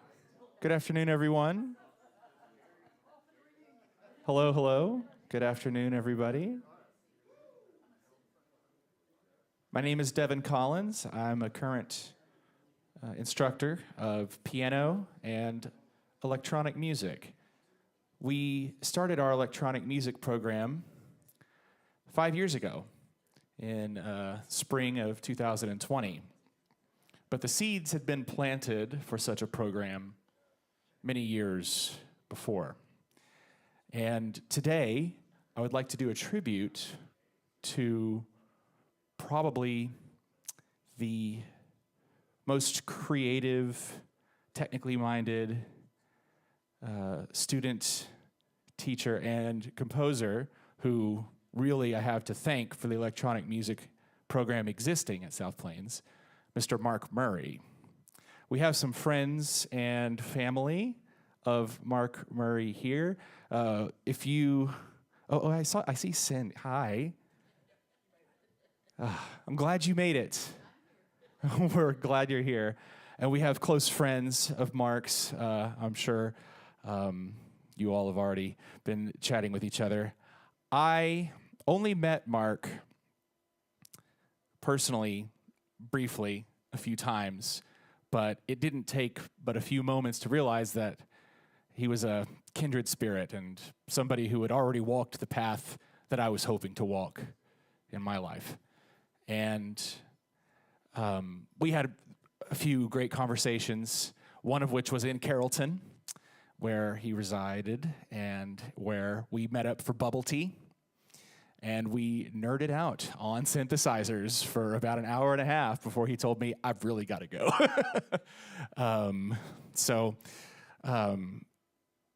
It was tragic that he passed, but he left behind a legacy of an enormous creative output and, of course, friends and family who loved him very, very much, former students who were influenced by him.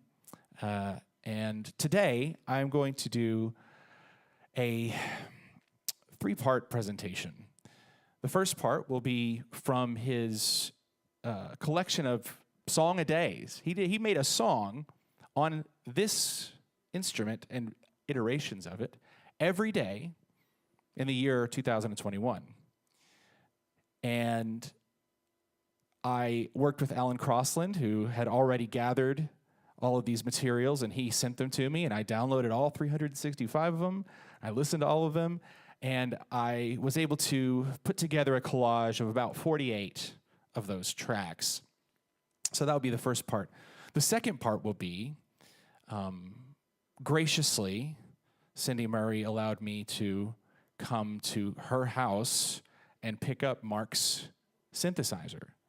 And what you see here is the last patch that he was working on.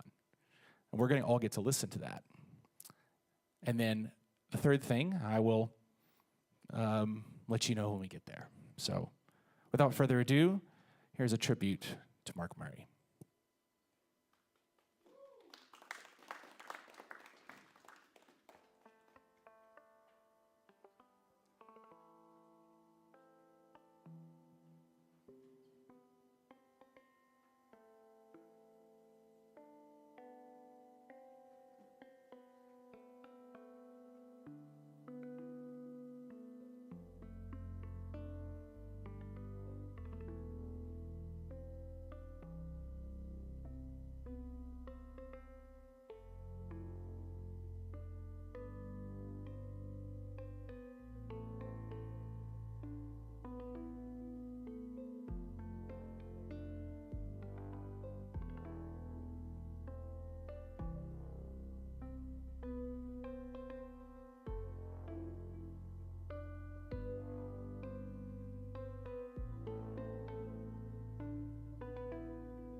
This next one is the second one, that's the second hardest one to count. I'll tell you when the first hardest one to count is.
This next one is the hardest one to count.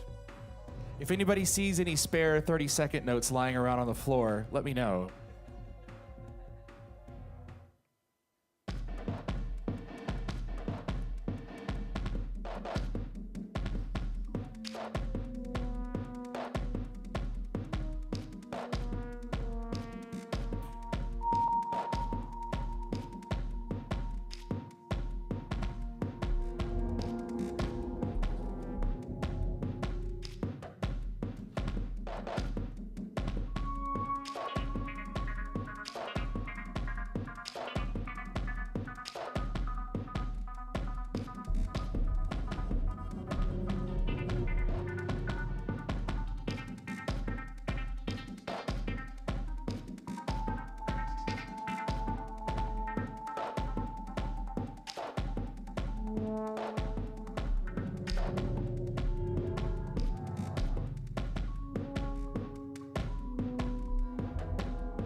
COVID suddenly disappeared,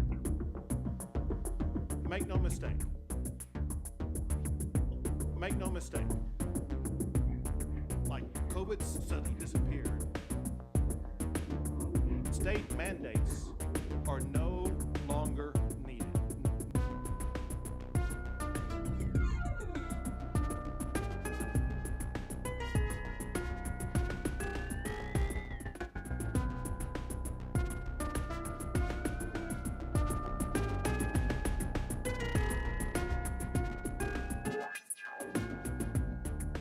Make no mistake. Make no mistake. Like COVID suddenly disappeared. Effective next Wednesday, all businesses of any type are allowed to open 100%.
Thank you. Thank you for going on that journey with me through Mark's music. It was really fun to go through. One thing I wish I could have done is displayed all these crazy titles of these songs for you all. I don't know what he had against squirrels. There's one in here called Slayer of Squirrels that I played. Oh, that's the dog. There you go. There's a lot of things in here about space. I know he was really into Star Trek, Asteroid, and all these kinds of things. And then the one that I said I couldn't find enough 30-second notes for was called Fear and Mistrust of Machines, which kind of makes sense. So now I got this up and running as best as I could. I don't know, has anybody here ever worked with or seen a modular synthesizer before? Yeah, worked with one? It's like solving a puzzle based on someone's most interior thoughts. And thankfully, I didn't have to do a whole lot, but I also had to learn how to work some new equipment. So we're gonna see how this goes. This was the last thing that Mark was working on to my knowledge. And it's called Pentel Harmonic.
So, Cindy, thank you for letting me present Mark's music on his personal instrument. And the last thing that I'd like to, with your blessing, do is we have a synthesizer lab that I have been slowly putting together with, leftover funding here and there whenever I get the chance. And it's in working condition. Not right at this second. I had to kind of cannibalize it to get all this stuff working. But for the foreseeable future, I would like to dedicate that lab to Mark Murray. We'll call it the Mark Murray Synthesizer Lab, or the Murray Lab for short. Thank you all so much for going with me on this journey. Please stick around for some wonderful panel discussions, and of course later tonight, some incredible music. Thank you.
pull that mini switcher that's in the railing and use that out there for streaming, or Absolutely. making sure you're not using it for anything right now? Nope, we're good.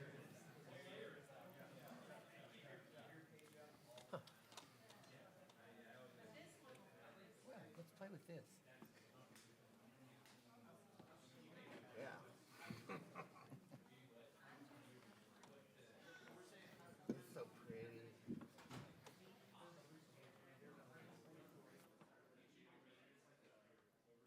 And it's all pneumatic. These are actually air hoses.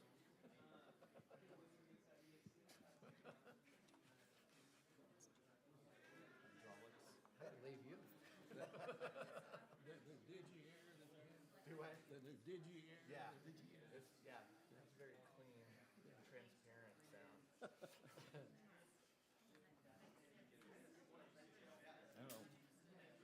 Ready? Okay.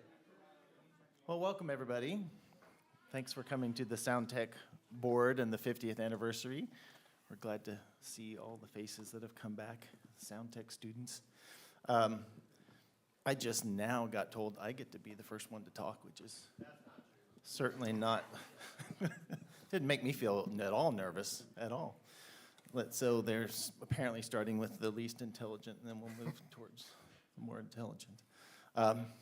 So, does anybody have want to start off with a story of Perhaps the we beginning should of the program?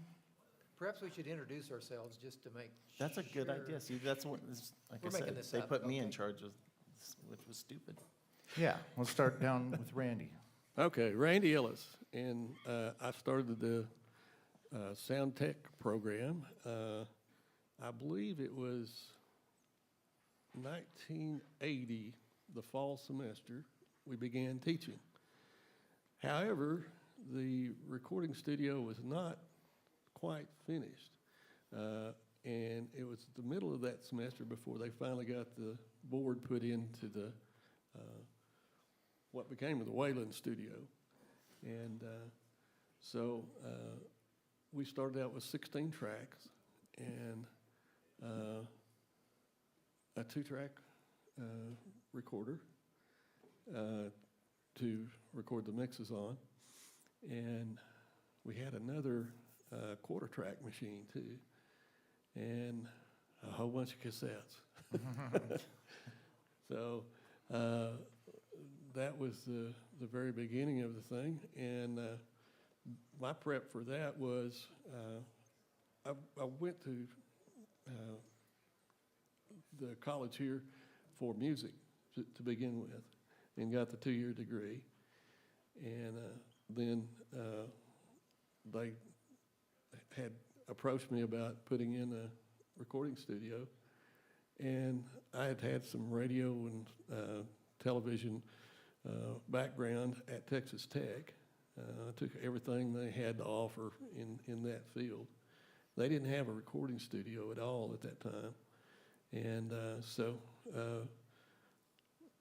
basically got out, farmed for a little while, and then ended up in radio in Clovis, New Mexico, and worked for a couple different stations there, and then, like I say, came back and enrolled in to a community college, doing guitar and vocal kind of stuff. And like I say, just lucked out when they decided that they were going to do a technical program. We didn't know whether it was going to be a fine arts type of program or whether it was going to be a Crude arts. yeah, that's it.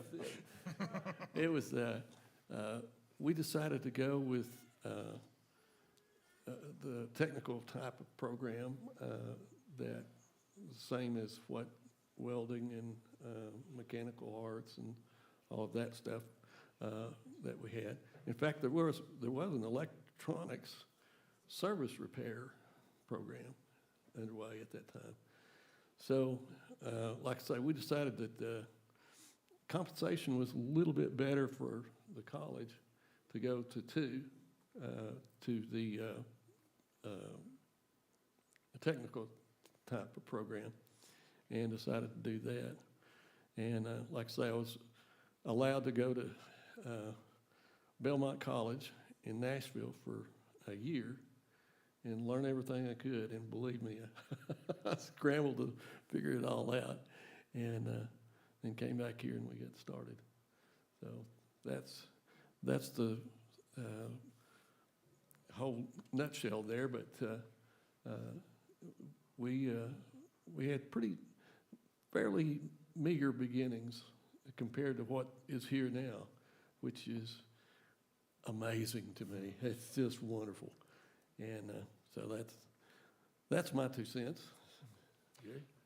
I'm Jerry Stoddard. I came to this part of the country in 1980. I had graduated from college with a business degree, and like a lot of our students, I thought, well, I want to do something in the music industry. Obviously, I didn't have the degree for it, but I had an acoustic guitar. And so I moved out to Southern California for about 8 months and spent some time starving. And then I came back, got married, ended up actually working in Morton, Texas at a school. And I thought I'd come to the middle of nowhere. I grew up in the middle of nowhere, so I knew what it looked like. And so anyway, one day I was driving by Levelland, and I thought, well, I ought to drive in here and see what's here. And so I drove to the square, and there was a music store there that John Harton owned. And so I went in, and John tried to sell me an acoustic guitar that I didn't need. And so, but there was a 4-track tape recorder, reel-to-reel tape recorder sitting there in the music store. And so he and I got to talking, and he said, you know, they're going to start a sound recording program at South Plains College. And so you have to understand that was the only college-level sound tech program in Texas. And I happened to move 30 miles away from it. And so I started taking classes. This was 1980. I could only take classes at night. Fortunately, Randy was offering night classes. He taught most of the core classes. And so I took the night classes. South Plains College was a sanctuary for me. I didn't care for the job that I was working particularly. It was okay. But South Plains College was the first time in my life that I had the thought, I'm around people that are like me. And it was like a home and a sanctuary for me, even though I could only come at night. At some point, like some of our students used to tell me when I was teaching here, at some point I told Randy, I said, you know, I think I'd kind of like to teach here. Well, 9 years later, I was getting ready to try to go back out to Southern California and do something. I was kind of at a loss at that point in my life. And Randy calls me up and says, do you want to teach here? This was 1989. And I said, I don't know. I hadn't given it much thought. I was going to Southern California. Well, anyway, he convinced me to apply for the job, and I ended up spending 27 years teaching here. It's an incredible experience. I can honestly say I never had a day that I didn't, where I thought I don't want to go to work today. I always wanted to go to work, and I attribute a lot to this man here. He's been my mentor. When Randy said something back when we were taking classes, it was gospel. Whether he knew what he was talking about or not, we believed it, and that was it. So anyway, I became the program coordinator. I'll do this little story. I became the program coordinator. I think I started teaching in 1989. I became the program coordinator, I think, in 1990. I'd only been there here a year. I was getting ready to get married in May, and John Harton and Randy brought me into John's office and asked me if I would be the program coordinator. Well, I'd been an administrator, and so I remember quite clearly asking them, I said, I've done administrative work, and I really don't like administrative work. Will there be any paperwork involved in it? And Randy shook his head yes, and John Harton shook his head no. But I'd only been there a year, and I thought, well, if I say no, will they fire me? I don't know. And so I was the program coordinator for a certain period of time. Stuart Moody, currently the chair, and I was the program coordinator after Jerry, which I feel like was sometime around 1998-ish, I think, 99, maybe that in that time period. But I was actually going to college in the panhandle of Nebraska at Shadron State College, which just coincidentally,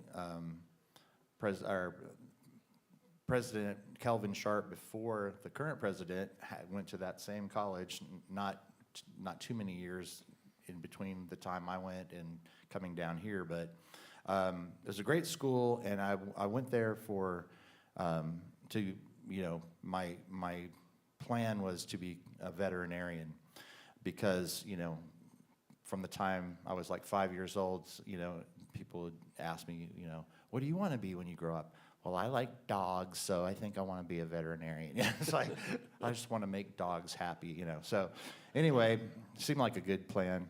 But 3 years into the pre-veterinary program at Shadron State, I felt like I was a chemical engineering major. And so I was just like, this isn't fun. And I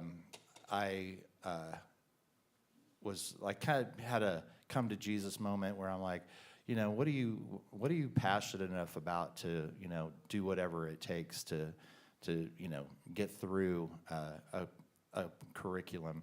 And I just looked at like, what do I spend my free time doing, And it was basically listening to music and reading magazines about how music is made and things like that. And also, like, I had a subscription to Digital Audio Magazine, and I had a subscription to Popular Science, and it's like, I love technology, I love music.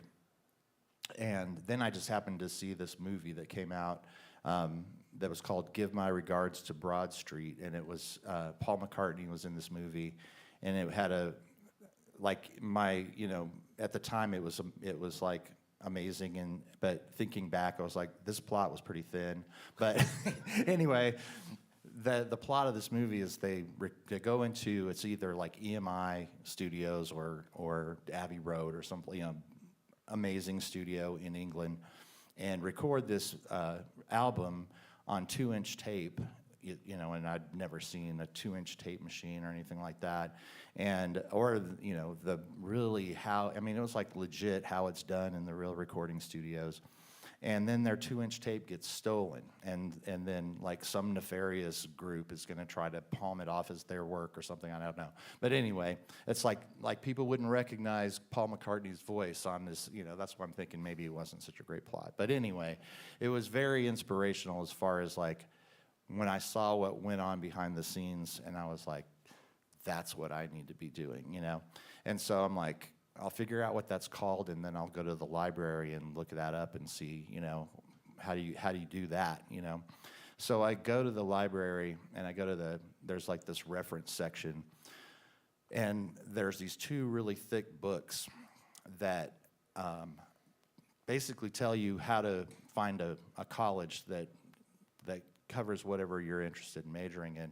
And one was a book of colleges that you could go through and find out what all these colleges offer. And the other one was a book of majors that you could go in and find your major and then find out what colleges you could go to. So I was going back and forth between those 2 books and, and then getting all the information. This is pre-internet days, y'all. It's like 1986 maybe, yeah.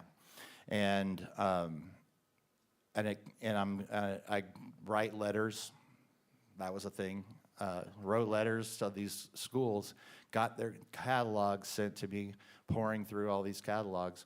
And almost every one of them that was a 4-year university was a kind of an extension of a fine arts music program. And to be an audio engineer, you had to go in and sight read, music and play an instrument or be a vocalist or something like that. And I was like, well, I definitely don't have the musical background to pull that off. And then I finally got to University of Miami, and then I was like, I don't have, $20,000 to spend on school in 1986. So kept on going, and I find 2 technical programs in the whole country. One is at Five Towns College in Long Island, New York, and Long Island. And the other one is South Plains College in Levelland, Texas, which I was like, is it Levelland? I wonder if it's Levelland or Levelland. Something like interesting. But so I'm, not even sure how to pronounce this place, but it's West Texas, and I'm like, if I'm up in Nebraska, and I'm like, if you cut a swath down the center of the country, it's like we're just straight south, of Nebraska. So I'm like, it's probably, we're all like in the middle of the country. We're probably all pretty much, same kind of people. Out there on the left coast or the East Coast, there's probably a little bit different vibe out there than what I'm used to. So I was like, yeah, I think I'll go down to Texas. But I, got the brochures and all that, and it's like, this place looks legit.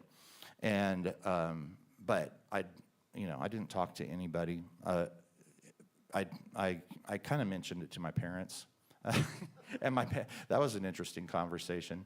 But it's like I explained this, like, I'm gonna go down to Texas, and I'm gonna enroll in this sound technology program, and I'm gonna learn, all of this, stuff about music and technology. And my mom, I think her expression was like, "So you're gonna be a DJ?"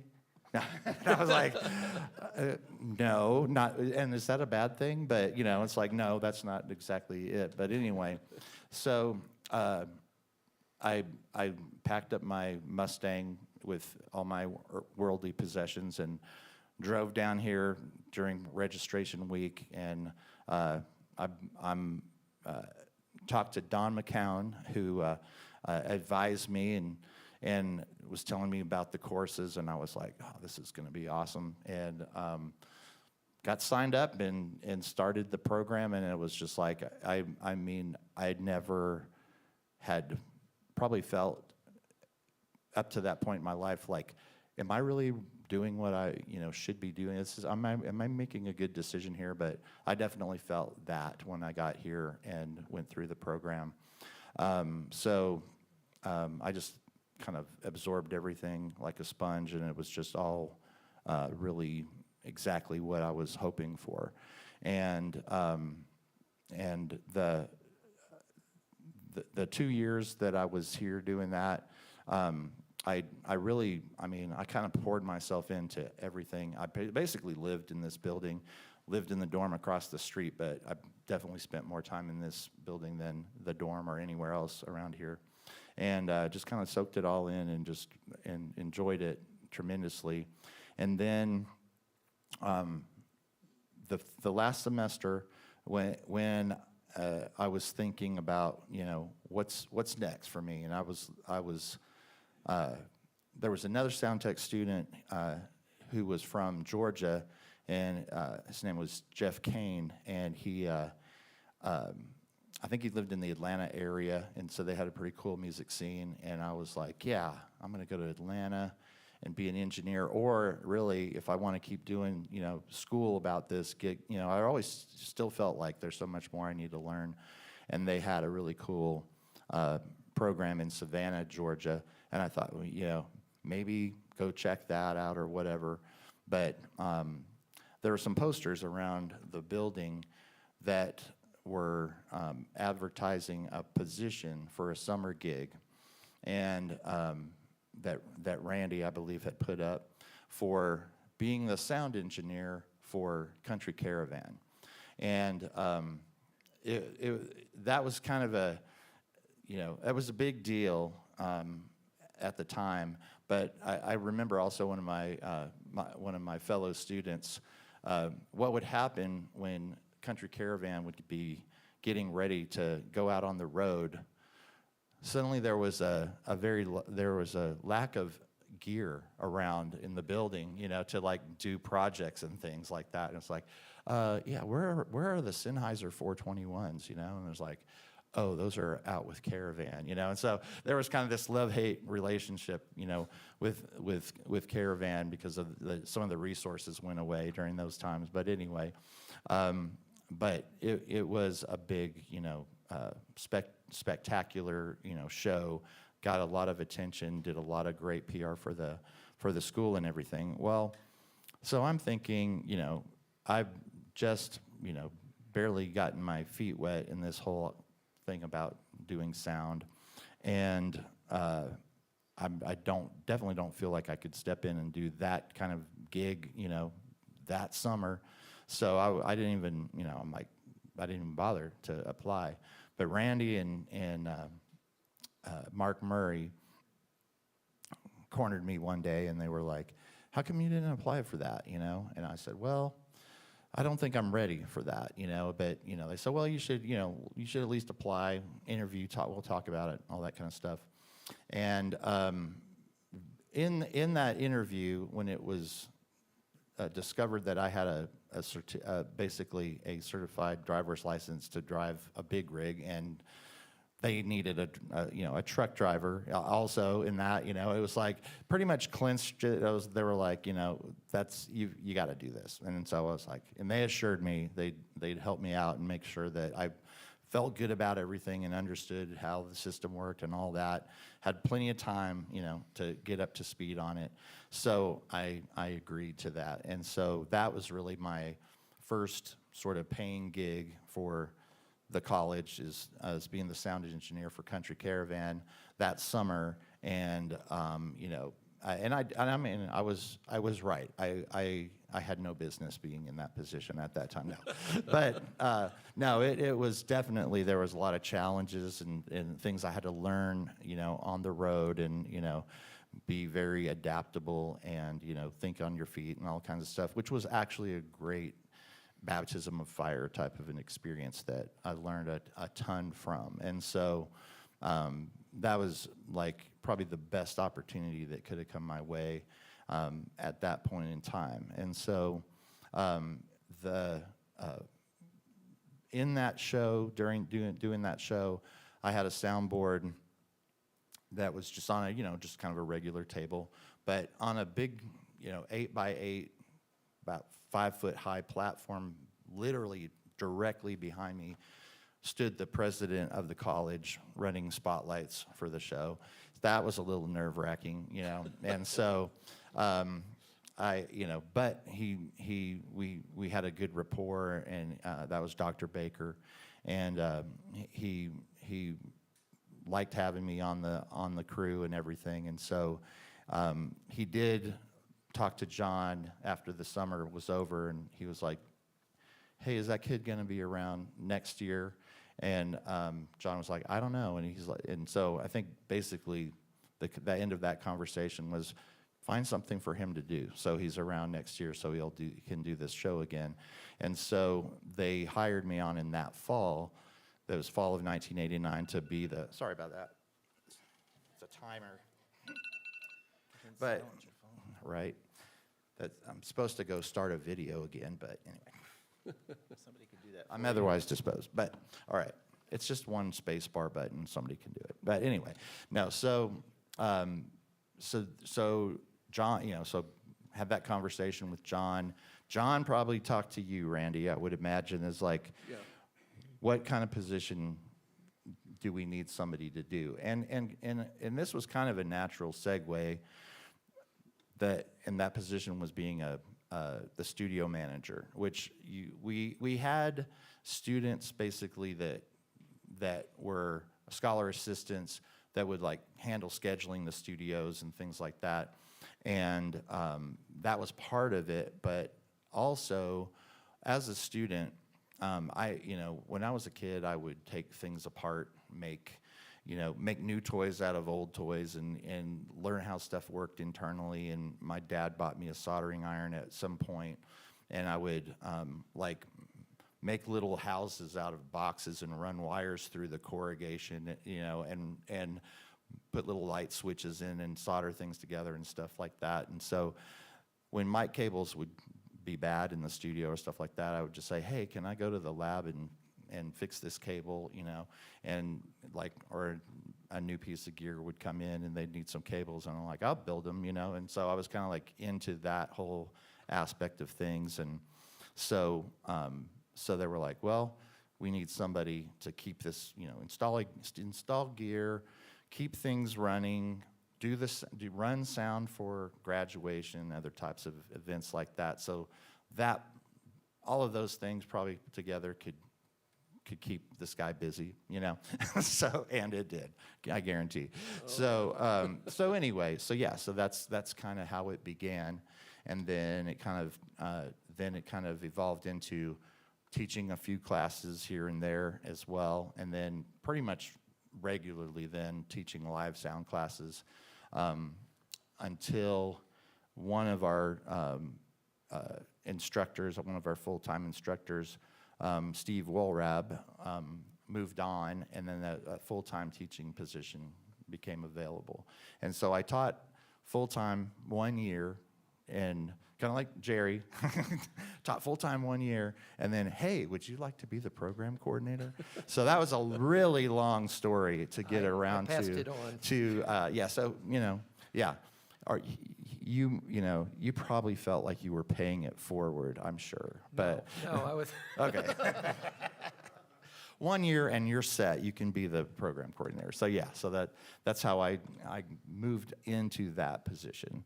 And I think that was 1998 until 2012 when Carrie retired, Carrie Banks, and as the chair, and then I took over for Carrie, and then we got Chris Neal on board.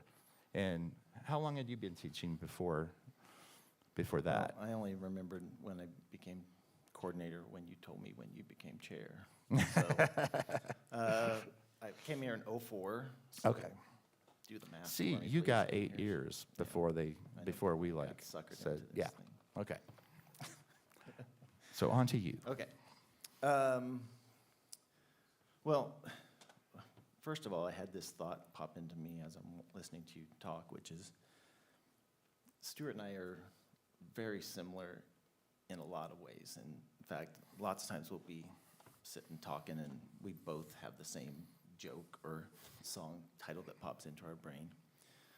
One area that we are completely opposite is, well, let me just say this. I'm probably going to be a little bit more brief than Stuart was. Verbose. So my story's a little bit different in the sense that, and it's that almost everybody here and so many of the faculty got their love for South Plains by coming through the program and having it change their life and have it be the thing that kind of set them on their path. Where, that's not where my love for this place came. I went to Middle Tennessee State University and got a bachelor's in recording industry management, and started a studio and a production company and did that for many years.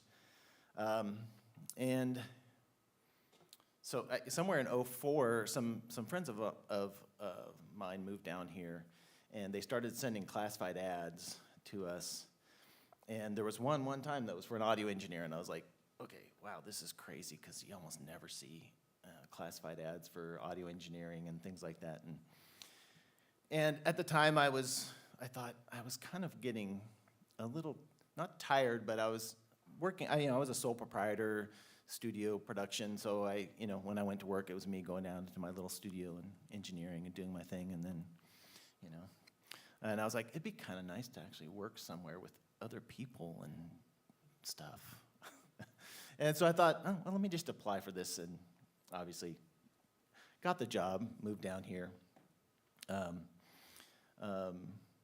And, 8 years of teaching before, 8, before becoming program coordinator.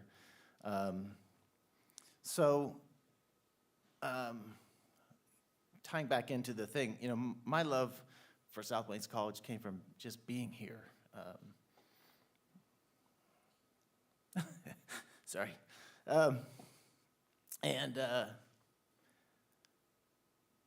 It is not uncommon for me to tell people when I talk about my job that I can't imagine working somewhere better than this. Sorry, I kind of turned into a crybaby a couple of years ago, and some of you that know me know why. I tell them it's like I can't imagine being somewhere where I love everybody I work with, from the top, the president, down to whatever. All of us, everybody I've ever met here, greatest people I've ever known, some of the smartest people I've ever known and had the pleasure to work with. So, I made a decision to move my whole family from Kansas down here for this job. And there's never been a single moment where I regretted that decision. So happy to have been coordinator for however many years it is now. Am I the 12. longest? 13, going on Is it 13. longer than- Yeah. No, not longer than you yet. Well, I've been chair and you've been the coordinator for 13 years, going on 13. I But think you were- we're about You were for coordinator 2012. 14, right? Yeah, So maybe. I got to stay a little longer. Right. To beat your record. Right. So You'll have to stay a lot longer to beat the sound technology employee record. yeah, no, I'm never going to touch you with that. Anyway, That was yeah, great. there you go. Love it. For everybody. So, I think, Jerry, you're the better person to run this thing. Oh, great.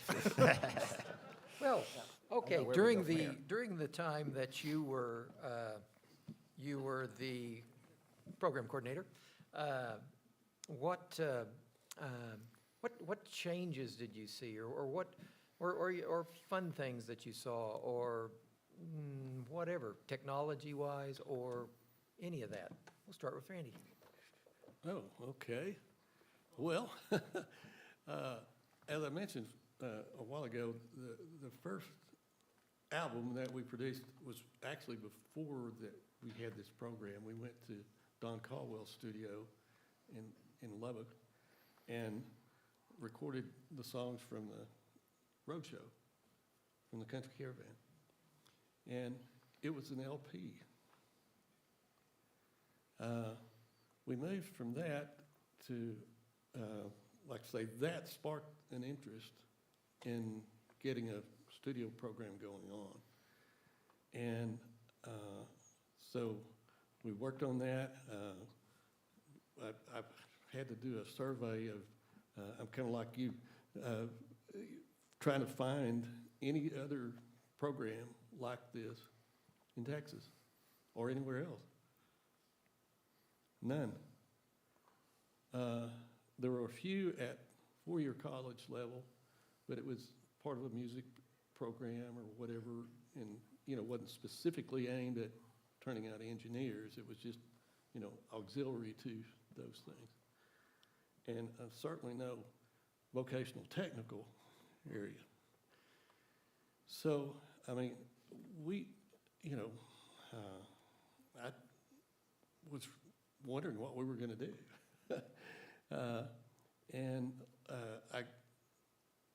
I got hired on in the hopes after going to Belmont for a year, I would come back and teach. And of course, I didn't sign a contract until we got back, but they loaned me the money to go, and I paid the money back after I started. And like I say, that first thing, that LP that we did at Caldwell's sparked it all off. And they saw what could be done and what the advantages of all that. And so we started really fairly meager studio, 16 channels, recorder, MCI, and we still have that. That's still in the. We still have it, Wailing still in room. the same spot. It still works. Yep. Thanks, Dave. Anyway, and there was an MCI console. That one wasn't quite that lucky. Not still there. Does not still work. Was in pretty bad shape, got shipped off to be traded, and then got in even worse shape in shipping. So yeah, it's probably in a landfill somewhere. I take the blame for that shipping thing. Well, at any rate, it wasn't the most exotic studio you could find anywhere. But to our PR department, it seemed like they wanted to call it that. And I had to really, hey, we can't say we're state of the art because, there's digital studios out there already. We were starting to see the very beginnings of that. And, so I wanted to be truthful, somebody coming in here thinking, hey, this is the state of the art, and, be disappointed. But what we did have was, a studio that a student can go into and learn hands-on and figure out what was going on and have classes to back that up. And so, I think as we progressed, we started doing cassettes. And then there was another little format that came along, mini disc, I think. Yeah, those and DATs. Yeah. And then the CDs, and, went on up from there. And all that transition took place within about 6 to 7 years. Boom, boom, boom, boom. So I was getting really worried because, what's next? Oh, no, here we go. And so it was a little tough to keep up in those days. But we also added the Tom T. Hall during that segment of time within the first 10 years of the program. And our justification for that was we were traveling all over the place with a country road show, taking all these people, feeding all these people, sleeping arrangements for all these people, and, all the stuff it took to get there and get back. And, why not have a studio where we can send the signal out, people can see it on TV, and, go from there, because we would see more people. It would be less rough on the whole staff doing that. And so that was the way we justified doing what we did here. And it was, again, a very unusual thing because the only thing we could find was Austin City Limits that was doing anything like that. And we went down and visited them. And so it was, like I say, two really sort of out there endeavors, the recording thing and then the video thing as well. Like I say, we were out there on the leading edge. Now, today it doesn't seem that way, but in those days it was a new thing. Oh, for sure. Yeah, and people were doing music videos. We had what was the video channel? MTV. MTV, yeah, came along and helped us out. Hey, look what you do. So, like I say, it was kind of tough sledding because there is competition within this college for monies, for development, and every program needs and deserves, the best we can do. And so, we had some other departments that were fairly jealous of what we were doing. But we never let that bother us. I mean, we just went on ahead and tried to do what we did. But we were just extremely fortunate in doing again, two things that were incredibly not done in other community colleges that we could find. Now, from what I understand, at the present day, there are a lot of colleges that have, and we were sort of the,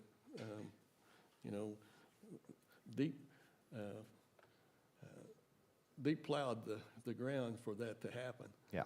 So it's been an incredible experience, but also a wonderfully rewarding one for everyone. And I don't know, is there a count on how many Grammys that our guys have won, the engineers that have come out here? That'd be a good question for Carrie, but it's well. Say again? Over 20. Over 20?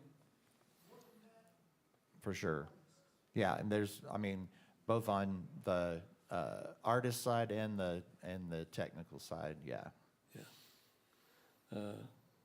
Those guys just went out and went after it. I am just so elated to see that.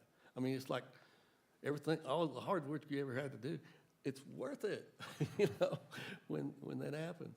And, they don't even have to get Grammys. They, get a job and, do what they like doing.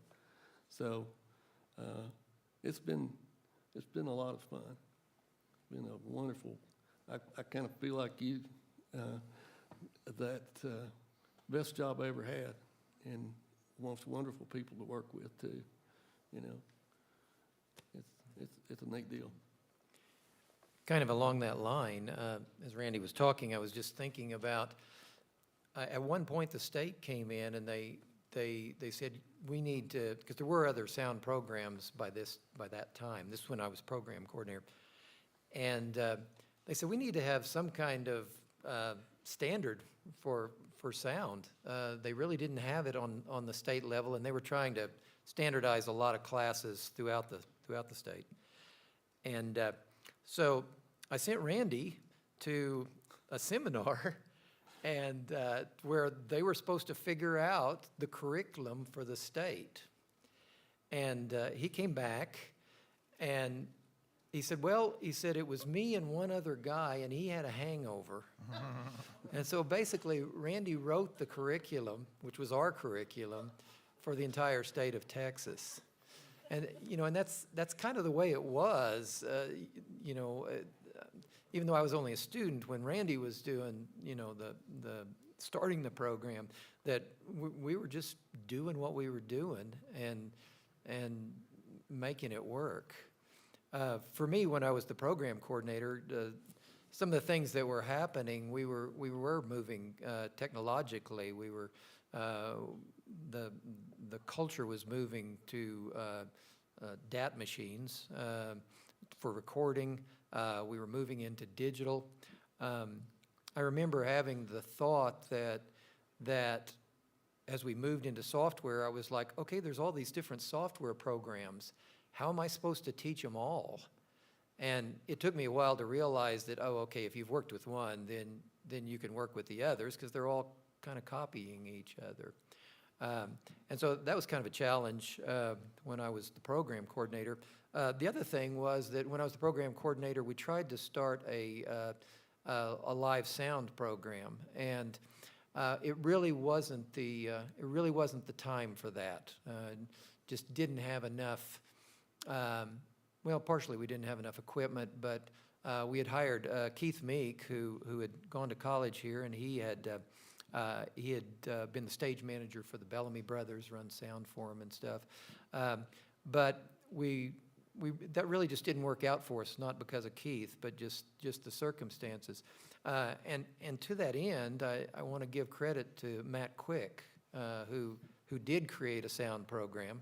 I know he had a lot of help, but he did a lot of work, he and Jeremiah, and he also coordinated this whole reunion thing. And so we couldn't talk Matt into coming up on the stage here with us, but I want to give him props for what he's done. Absolutely.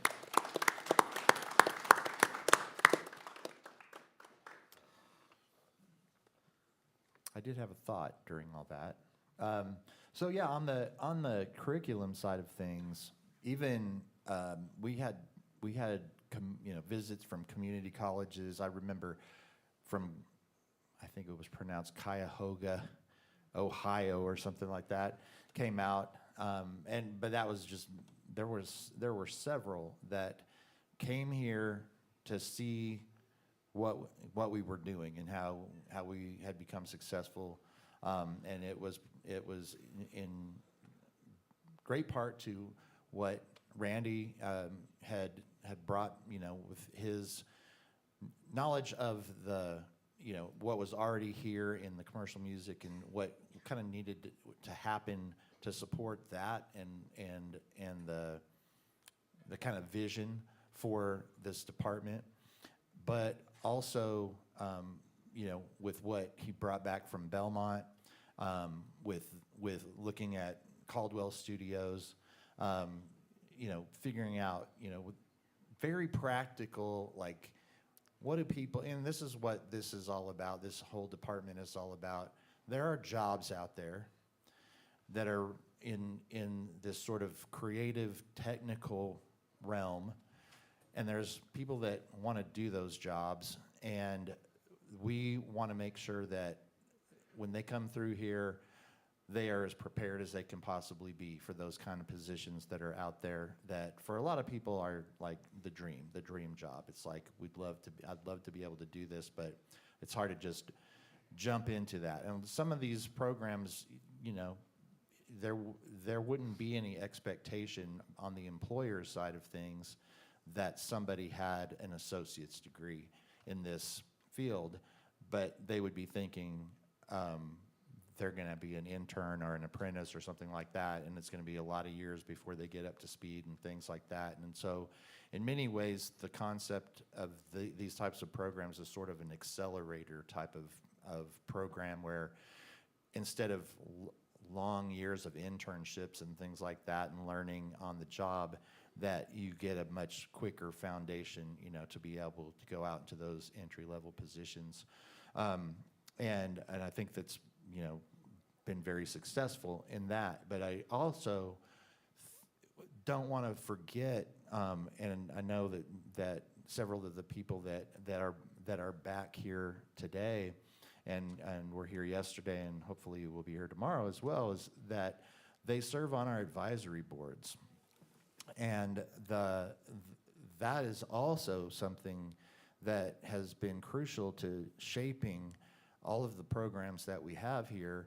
And there's a lot of things you can point to in government that seem like, unnecessary bureaucratic things that, red tape, just let us do our job, we know what we're doing kind of things, But every now and then, somebody in government comes up with something that makes sense, that actually is helpful, and that is a requirement by the state of Texas for technical programs, that you assemble a group of advisors who work out in the industry and basically are on the front line of employing people, in these professions, to say, hey, this is what you probably ought to be teaching these people, right?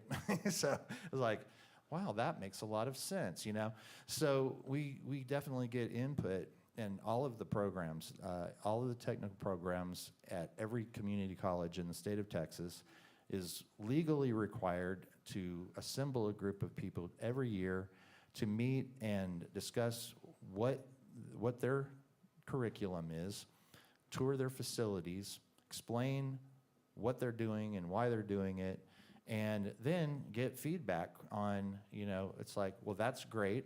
Those are good things. You're doing great on this and this, but have you considered this, It's like, or here's what we're seeing, or here's where the industry is going. And so, what Jerry had mentioned about the, the digital, the transition to the digital era was kind of crazy. And we went from huge reel-to-reel tapes to to a VHS, cassette that you could record digital audio onto that looked like a VCR. It went to that, and that had its issues. And being, I was, kind of in charge of maintaining and making those things work. And to have 24 tracks, you needed 3 of those machines to sync up with each other every time you hit play or fast forward, rewind, whatever. And sometimes they just didn't feel like it, So it's like, how about you record on 16 tracks for a while, and maybe the other machine will get on board a little later, and by the hopefully by the time you're needing 17 or 18 tracks, it'll cooperate. But then very briefly that was a thing, and then that goes out, and then there's these dedicated hard disk recorders that are basically a Windows computer in a 19-inch rack.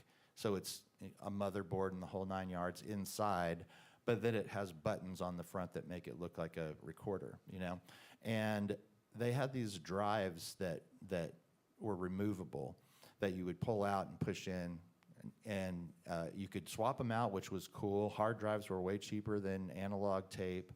So there was a lot of cool things about that. You could plug in a computer monitor and you could edit your tracks. And so that was we were just sort of getting into, being able to do digital editing in a more computer-based type of system rather than tape-based systems.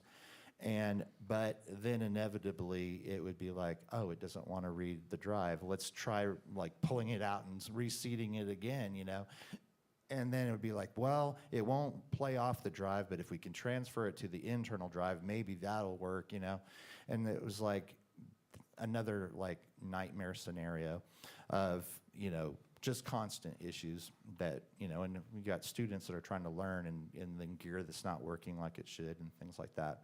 And so we then were on the cusp of moving to computer-based, not proprietary rack-mounted things that, some people, there were like 3 or 4 different brands of that were not standardized in any way. And then, so we were faced with, now what computer format are we going to, And that was very much a advisory board direction that by that time, Mark Murray was not working here anymore. He was, I think he was working at a big advertising agency in Dallas by that time. And he was like, yeah, there are a lot of options here, but currently the industry, mostly it's Pro Tools, And so he was definitely influential in us taking that path and going in which we still are. But as Jerry said, it's like if you understand Pro Tools, it's not that big of a leap to figure out Nuendo or back in the day Digital Performer or things. They if you can understand, I mean, it's like it would have been ridiculous to think, oh, what console should we buy, that it's like, oh, we have to make the perfect choice on a recording console, because it's like, no, I mean, if you can understand one recording console, they're all sharing a very similar architecture. So we made that move, and I mean, and that was sort of instrumental in hiring Chris, because that was early days of using Pro Tools, and Chris was, well, he's been dubbed Captain Pro Tools, and he even has a superhero figure that was painted by one of our students, that a graphic artist. So you can see you need to display your Captain. It would be great if we could just throw that up there. But it's very, very, so yeah, Chris knows Pro Tools back and forth, and that was like so helpful in hiring him on at that time. And then getting the Pro Tools certification up and running and all that kind of stuff. So Okay. that's Sounds my like they go big from there. like technological progression. So, but again, shout out and thanks to all of those of you who have served on the advisory boards over the years. Yes. I don't know what I need to add to that, which is, I think the transition to Pro Tools was before I became coordinator. I think we did all that, and then, so I just got to maintain the computers and then get 80 laptops and set those up. That was fun. What are some of the I don't- challenges you think, Chris, coming up? Said the guy who hasn't taught in 10 years. Whew, I'm not ready for that question. I am. I've got two letters. Yeah, AI. Yeah, that's what I'm like. That's why I'm like, well, I'm going to be retiring soon, so that's a problem for somebody else to figure out. But Same. I mean, AI is certainly a challenge as far as, I heard someone say that some of the jobs of the future are going to be people who put in prompts for AI, writing prompts to get the thing out of AI that you want, which made me kind of think, my experience with AI right now is it's not ready to do what we do, but it certainly makes what we do a lot faster. So in the TV and film industry, things like that, 10 people used to get employed to clean up dialogue for movies where maybe now one person can do it because AI does a whole lot of stuff that would have taken people hours and hours and hours to do prior. So I don't know, I see that accelerating, I guess. But I always hope there's creativity in what we do, and AI just copies what we have done in the past. So kind of like writing music, I think. Everything I've ever heard from AI music-wise, I was like, okay, that sounds like a computer wrote that. I don't know that I've heard the best thing, so I kind of think, well, can it do what we do? I know it can in some ways, but it can't. Can it do creatively what we do? I don't know. That's scary to me, but. I was wondering if somebody could pose a question to AI, like, how should we use AI? And then it'll blow probably up. redundant, and it'll all blow itself up. Yeah. I don't know.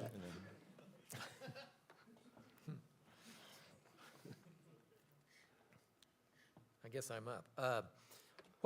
I'm making this stuff up. If you guys have a better question. I think we have about 7 or 8 minutes left. Okay. We're supposed to be wrapping What by.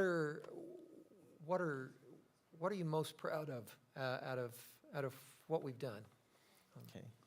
Whoever. I'll start because I have something. I think the thing that I'm most proud of is I was thinking about this earlier, which was, and thinking about seeing students coming back and seeing people, Brett and Aaron and Thomas and all the people that I've seen recently. And I think that's the thing that I'm most proud of. There's a bit of I guess we probably all feel it in some ways with this little proud parent kind of thing, seeing somebody out there who you're proud of what they've done, and you see them, whether it's successful in this career or some other career, it's still a bit of like, I may have had a little part of that.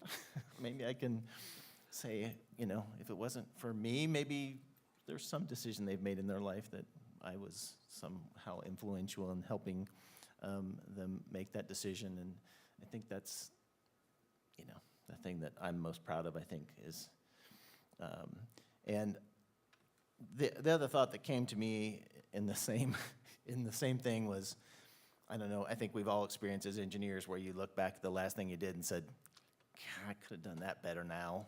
And you think about, and I think about that, and I thought about that when I was thinking about the students, thinking, I wish I could go back. I need to go back to all of them and go, I'm sorry, I was not as good a teacher as I am now. Or I'm sorry for the teacher I was then. And thinking that I felt like I've gotten better and better at it. And I think back about when I was a teacher early on going, ugh. how did they succeed with me at the helm of guiding them into that? But anyway. I obviously feel exactly the same about seeing students succeed, absolutely, and also just internally, I've just always felt like every iteration of the faculty of sound technology. Starting with Randy, and Randy was one of my teachers. Mark Murray was one of my teachers, and then later we became colleagues, and all the way through to then me hiring new people and all that. Everybody that has ever been in the sound tech program, prior or currently, we have just always gotten along extremely well, and and it was like effortless. It's just like we've always been on the same page, and it's just without having. It just seems like it was very naturally so, and so we just never had any issues that created any kind of friction or rifts or things that we were just all pulling on the rope in the same direction, and that kind of harkens back to what Chris was saying about just the people, and really just got a lot of this from Ed Marsh as well, and several of us who were not born here but got here as quick as we could, so in Texas. But really the community beyond even the sound tech program, you could extend it beyond the program to the college, beyond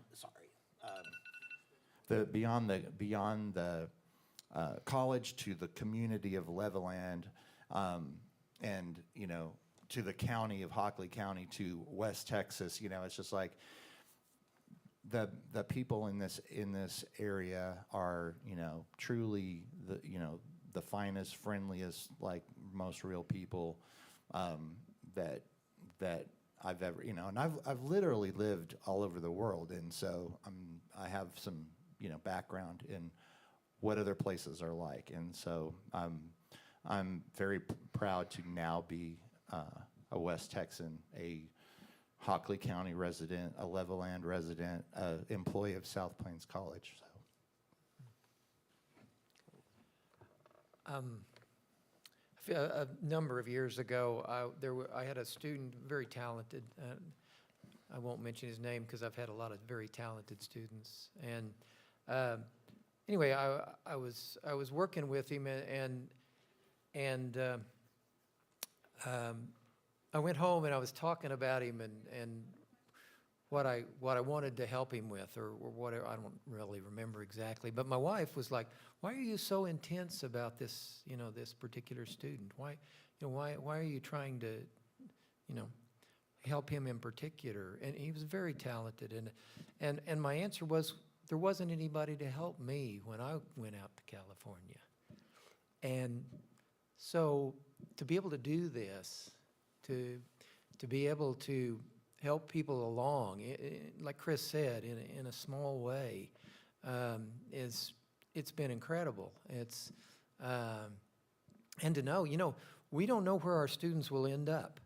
They don't necessarily always do sound tech jobs, but what I have gotten back from students who did other things was that what you taught us helped me in my career, whatever it was. Because when you learn signal flow, you learn logic, you learn how to think, you learn how to solve problems. And so just being able to help them that's it for me. I mean, that's why I got up and went to work every day and loved doing it. Well, I'll have to say ditto to everything that you guys have just said. Our advisory committee was critical starting out.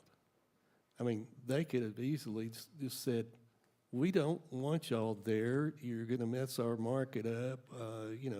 Hey, whatever. And in some regions of the country, that might have been acceptable, but it wasn't here. And, Don Caldwell, Lloyd Maines, all of the people at every one of the studios in Lubbock and surrounding area were helpful. And I think there's maybe something ingrained in the audio engineering. You're working with musicians and you're trying to help them get the best out. And I think maybe that mindset is in other studio owners too. So yeah, it was, we wouldn't have had a program had that not been the case, or if they had opposed it, or we were, I just thank God every day that this all happened, because it didn't just happen.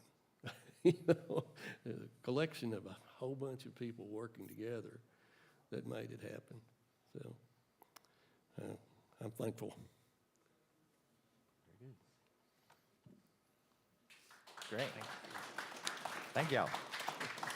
Well, thank you for attending, and stick around for 3 o'clock sessions and the music to date. So, thank you.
too? Can we start playing with them? Steal it, we can paint some of those.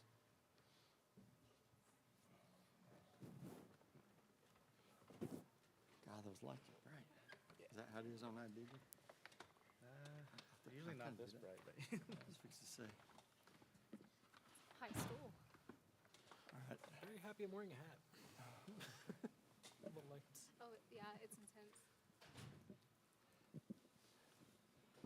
All righty. Are y'all ready? Yeah. Are we all good here? Do you need to? That poked me in the eye.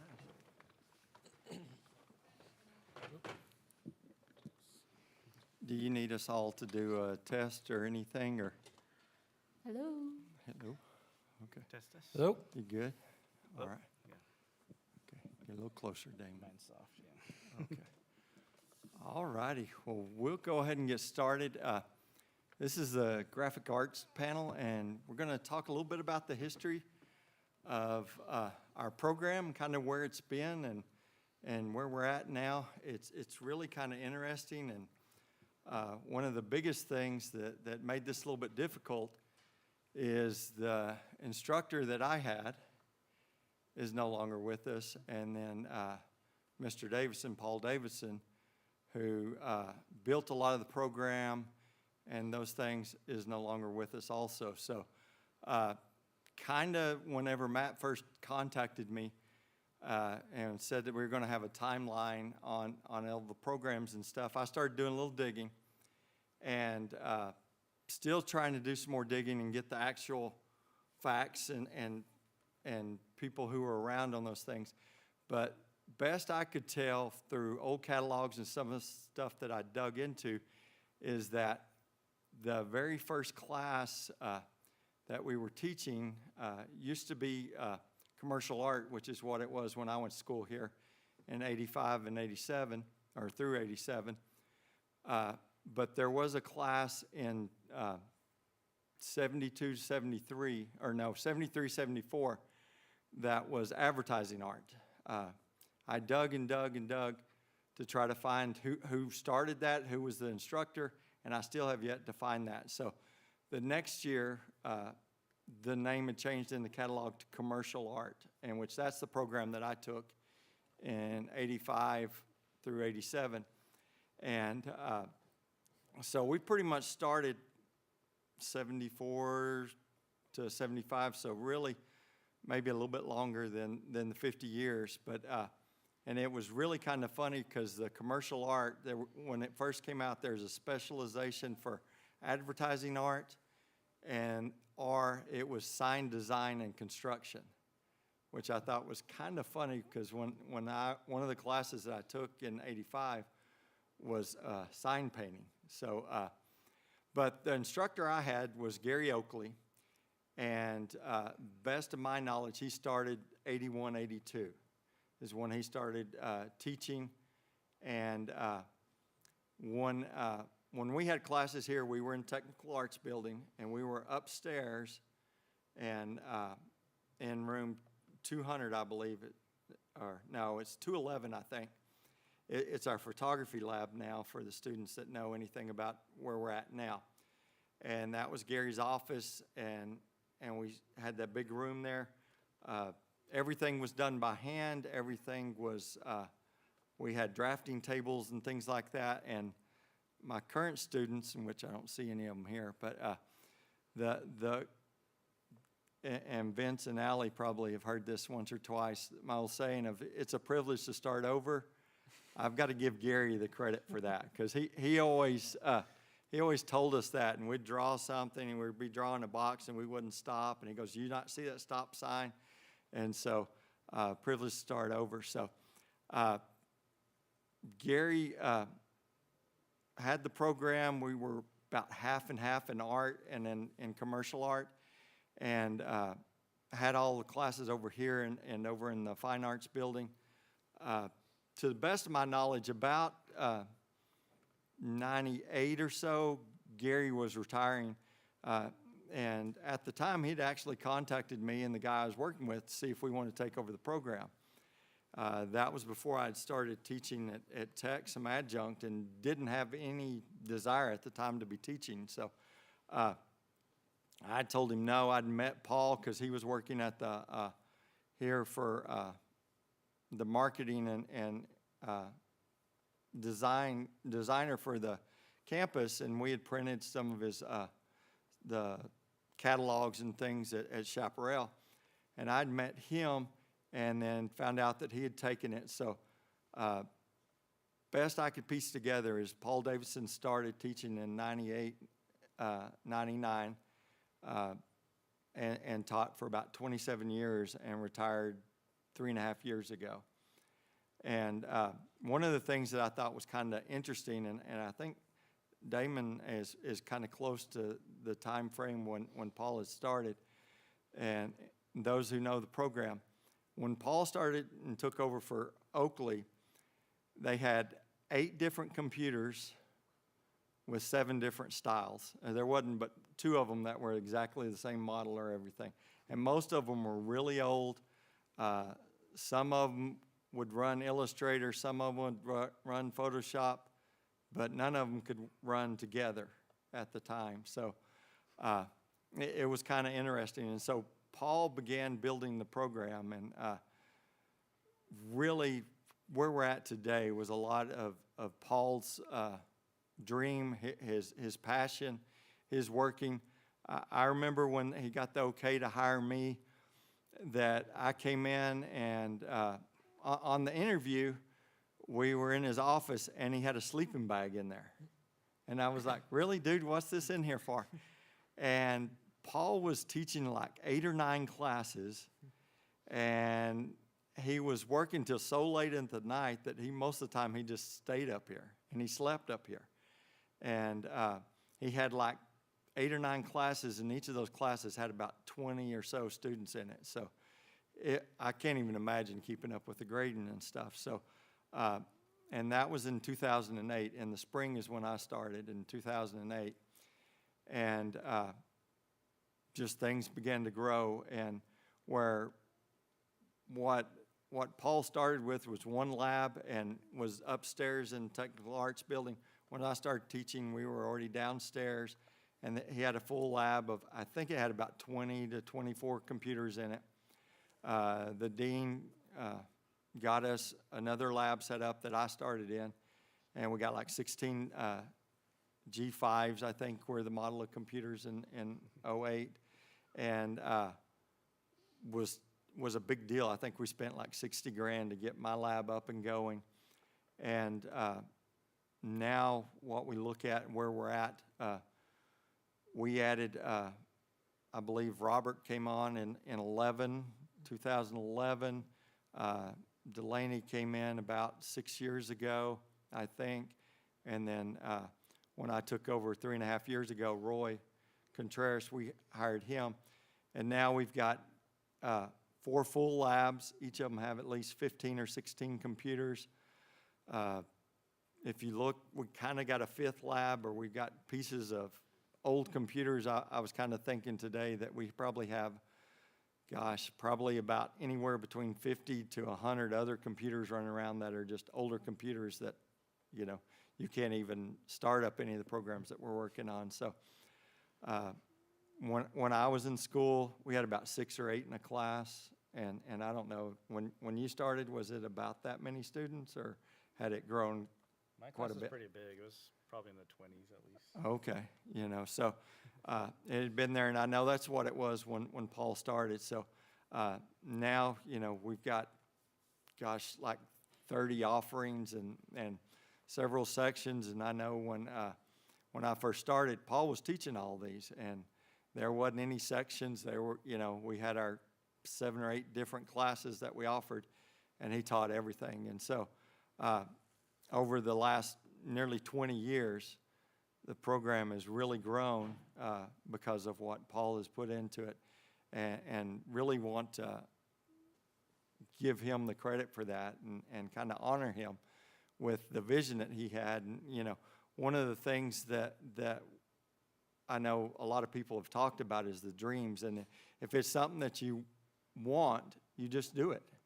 And it was kind of crazy that how, just since I've been here in the last 18 years, how much it's grown, that we've got 4 full-time faculty. In the spring, we'll have an adjunct photography instructor, all of us taking full loads, having 6 or 7 classes apiece. And so it's really crazy how it's been. So really want to pay homage to Paul for the blood, sweat, and tears and the many late hours that he put into it. So Damon, could you tell us kind of what it was like when you were here in school? And Sure.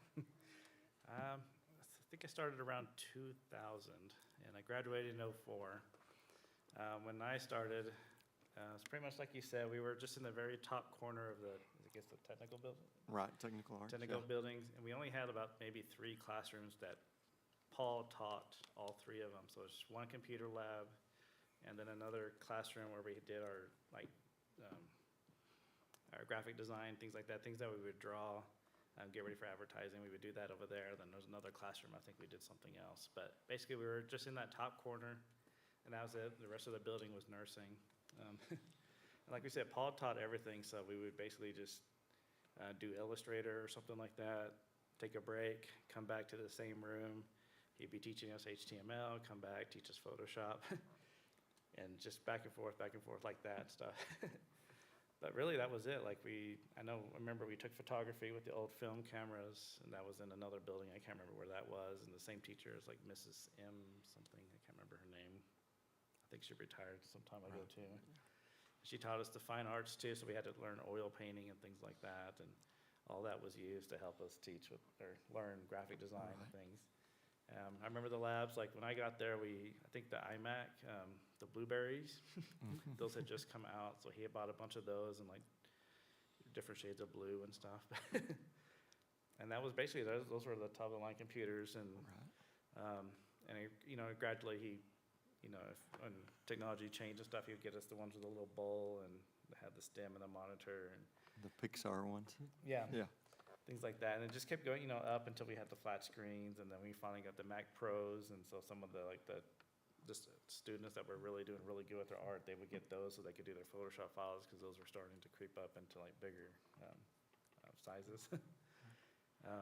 But yeah, he taught everything, and like I still remember him. I don't know if he did this with you guys and stuff, but the Macs, he used to have a reset button on the side, so he would just walk around and just reset your computer while you're working. Yeah, it was the power strip. Yeah. So he'd turn off many computers at once. Yeah, we didn't do that with us, but it was just walk around and hit the button and stuff, just reminding you that you need to save your work and frequently. But yeah, things like that, like it was fun. But it was fun, like we had him for like everything, so we really got to know him really closely. He got to know us really closely, and he would take his favorite class to lunch, which is pretty much us. His only class. But yeah, I mean, it was just a really fun time, like just to have one person to kind of go to, which is kind of nice. And you could talk about everything, and like I didn't realize he was that busy. But like when I had other classes where I needed to do interviews, like I think speech and stuff, and he would take the time out to do that with me and find extra software for me to use before I left for California.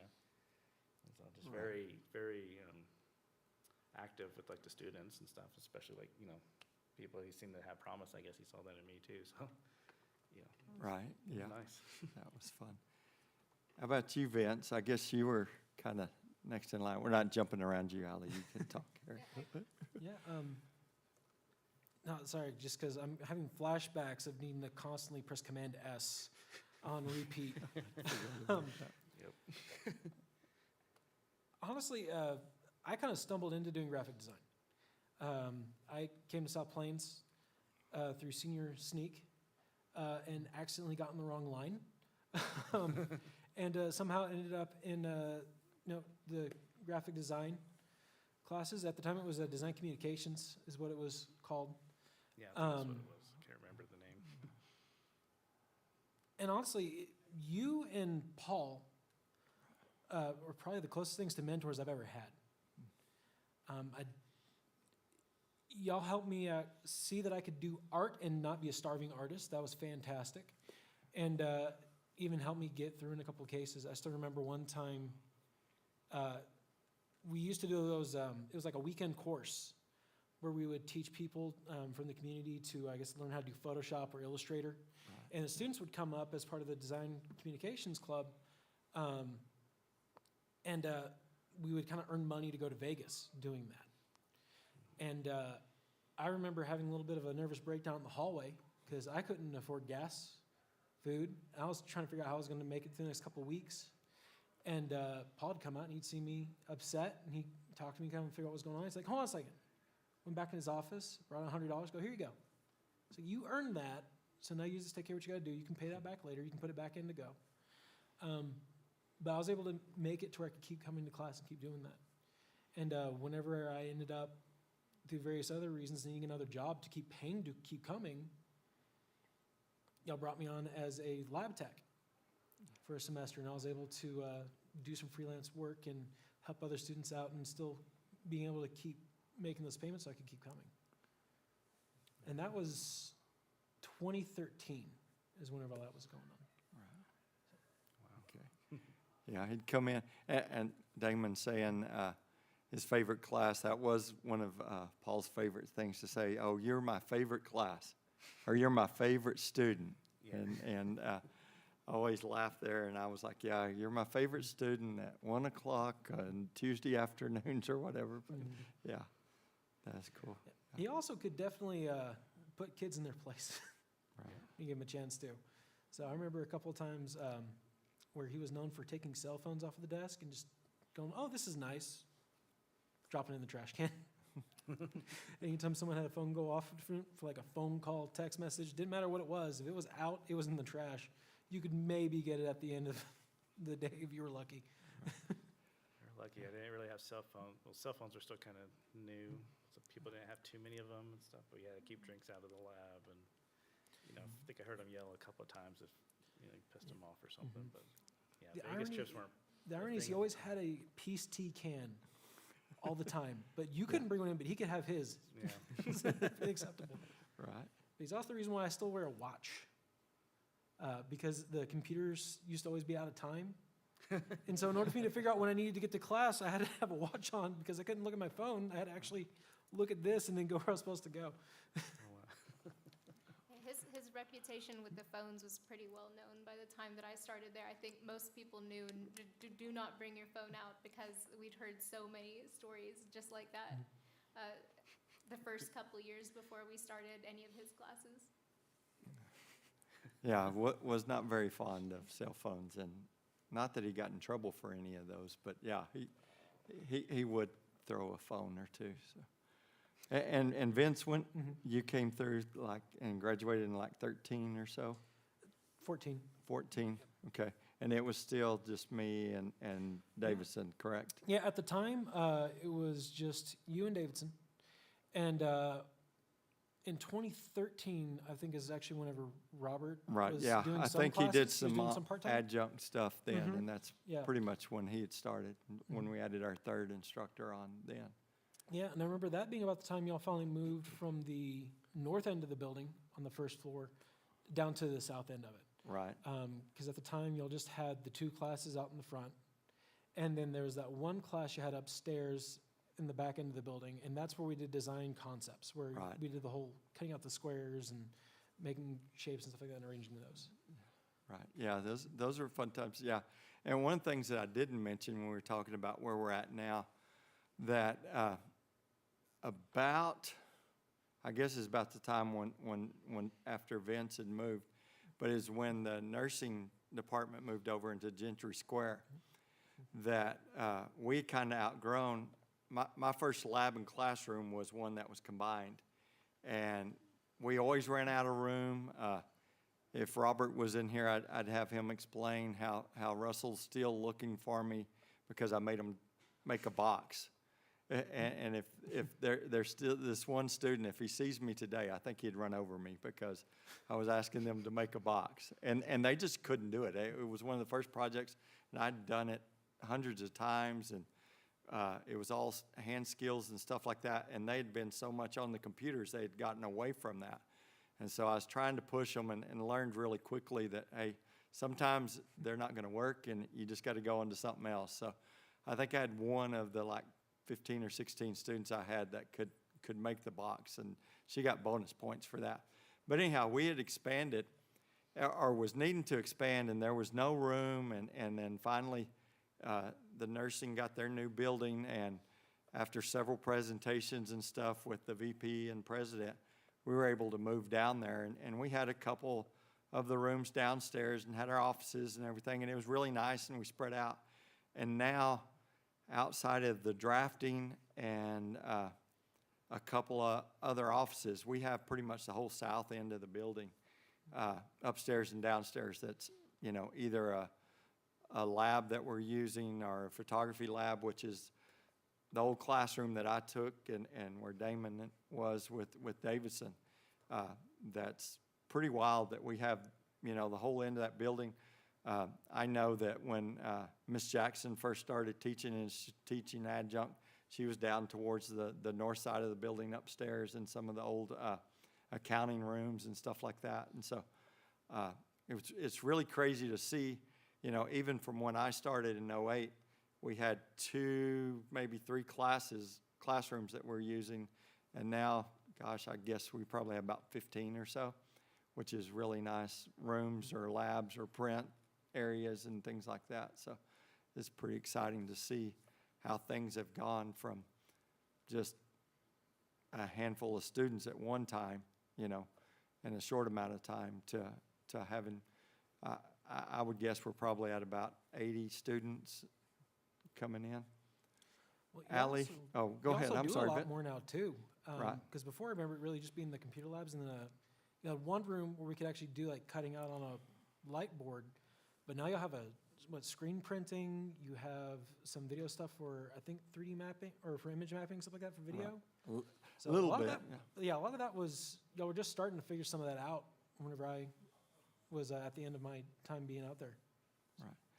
You know, when I first started, you had a specialization in either in art or in web. And now we really don't have the specializations, but we added in photography.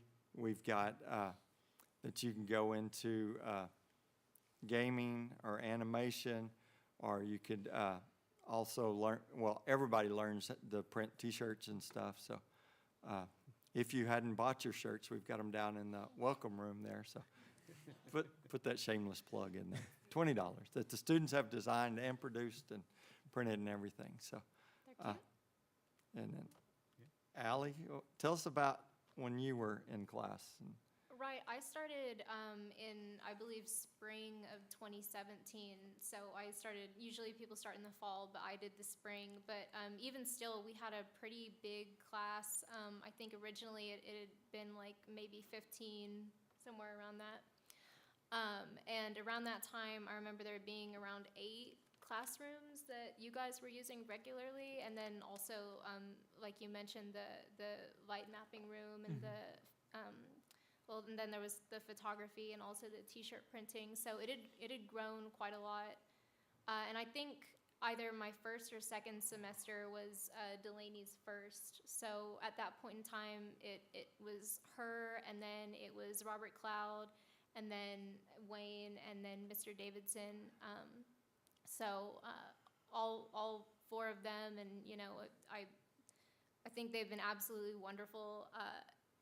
Everyone in the program has done such a great job of being a mentor to students.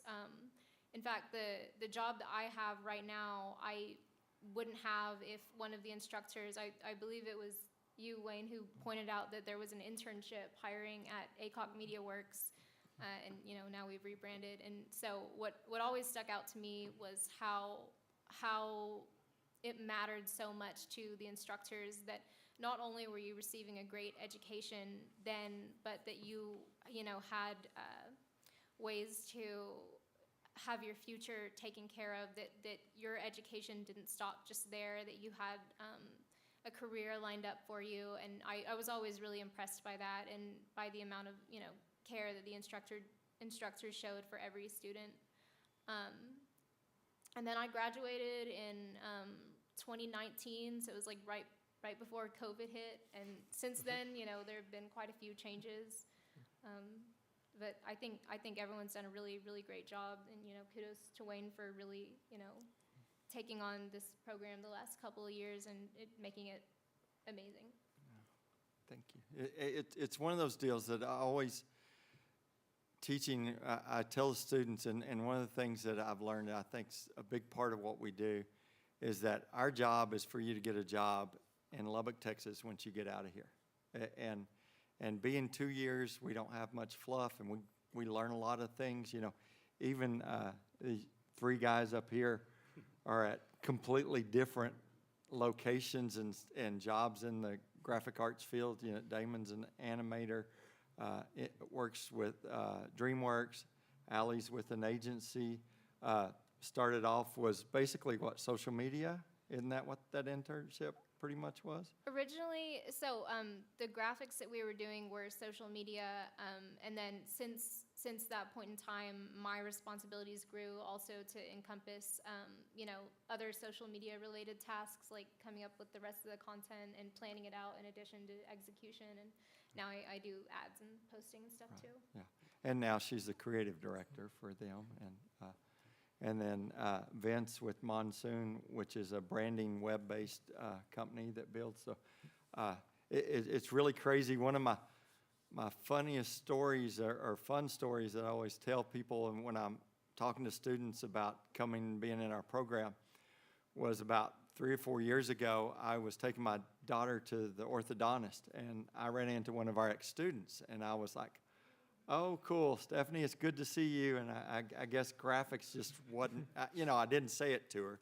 but graphics wasn't where she was going. So, but as we were talking and everything, she had said, "Well, now I'm working with 3D printers and building teeth and stuff for this orthodontist," and which was kind of crazy because she actually came through the program before Robert started teaching 3D and those type things. So she had gone on to Austin after she got through here, worked at a couple places and learned some 3D and came back. And so I remember when I got out and was looking for jobs, there was about 24 different places in Lubbock that I interviewed with.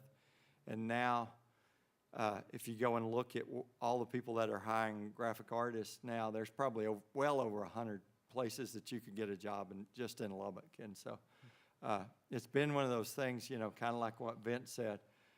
I still remember I was like in 9th grade, and one of the girls from Tech came in to our art class and said, "I'm in commercial art."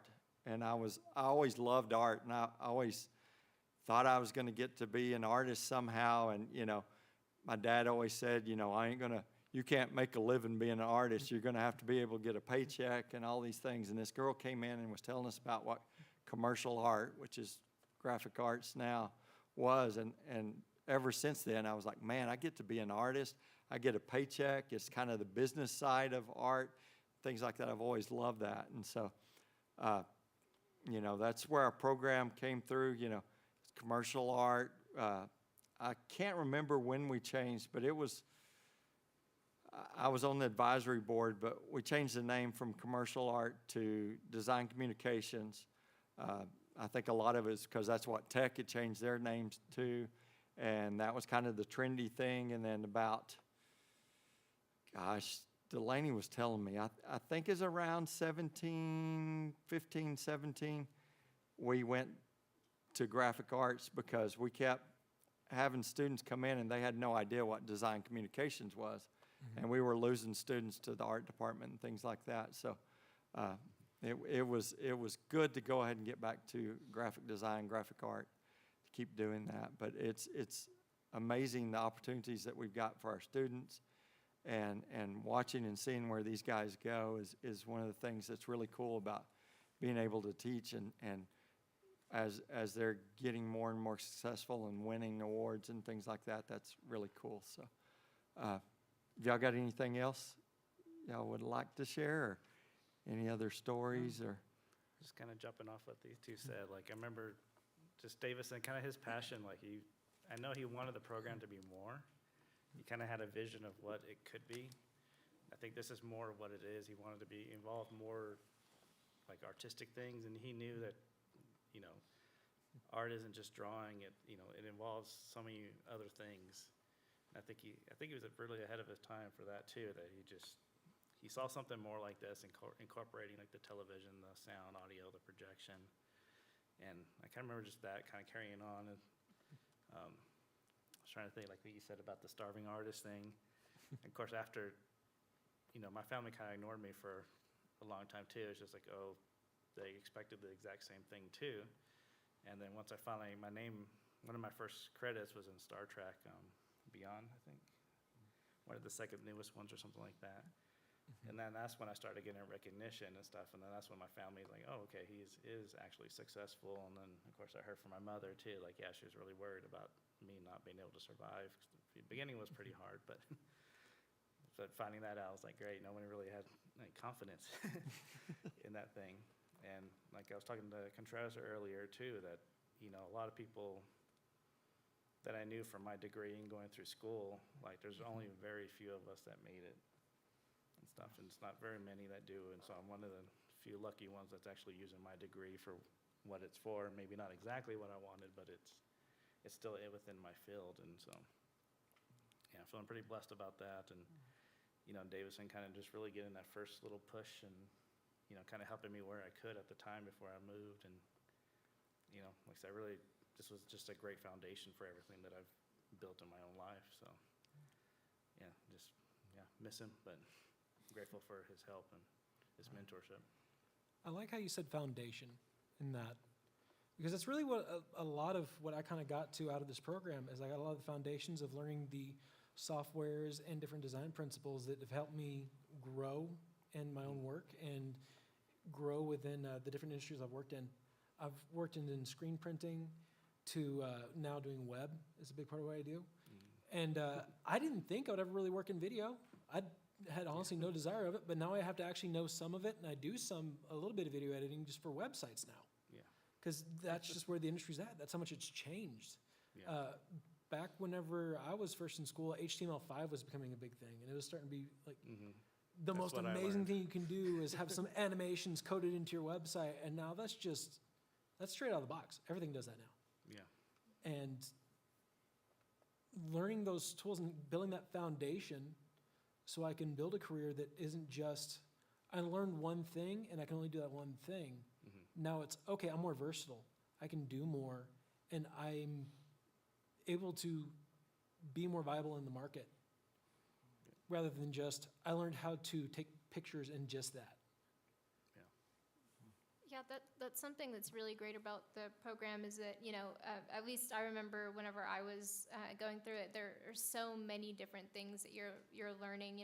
There was 3D, there was video game design, there was, of course, illustration and Photoshop, photography, and there's so many different things that you can learn to be truly adaptive in your career, and I think that's something that they've always done really well, and I think they're going to continue to keep crushing.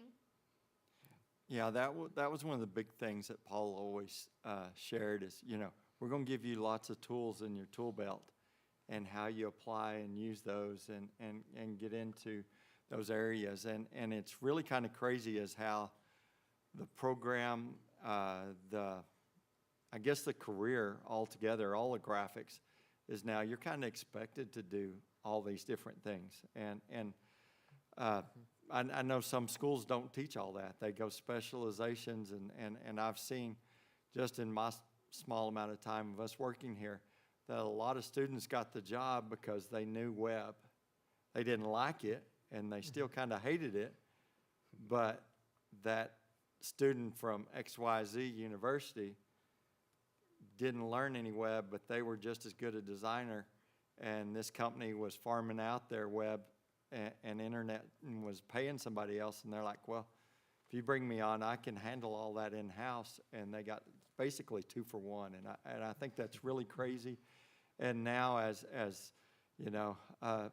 much as some people are afraid of it and everything, but AI and some of these other things that are coming in and how technology always changes, I think that's one of the things that we're going to have to do, and what our students going forward are going to have to be able to adapt and do all those different things. When I was getting into the field and getting out of school, there was a lot of people that were just illustrators, or they just dealt with text or type and different things like that. And a lot of people got really famous and did a lot of work because they could do that. And then computers came along, and now you got to be able to do just about everything. Yeah, it just made things a lot faster. And, you know, not to get in that discussion, but I think that's how AI is going to fit into it. The crazy thing about it, I was watching Adobe Max yesterday, and one of the girls was saying that how technology, I forget how she actually said it, but technology usually doubles in like every 4 years or something along those lines. About 21 months. Yeah, and now with how technology is moving so much faster, that it's like within 6 months, it usually doubles or quadruples in like 6 months. And so that's one of the things, you know, one of the things that I always thought when I first started teaching that Paul would say that I thought was really crazy was that we're going to teach you about half of what you need to know. And at first I thought that was really crazy, and I was like, wait, we're taking these kids' money, we're teaching them these things, and you're paying this money to know about half of what you need to. But what we try to teach you and what we try to show you is that you learn how to learn.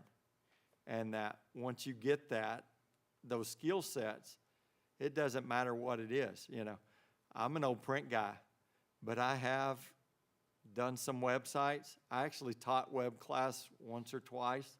I feel sorry for those poor kids, but I did do it. Probably didn't do a great job. But it's one of those things, it's all the same principles, and it's all, you know, you got to learn how to do it, you know.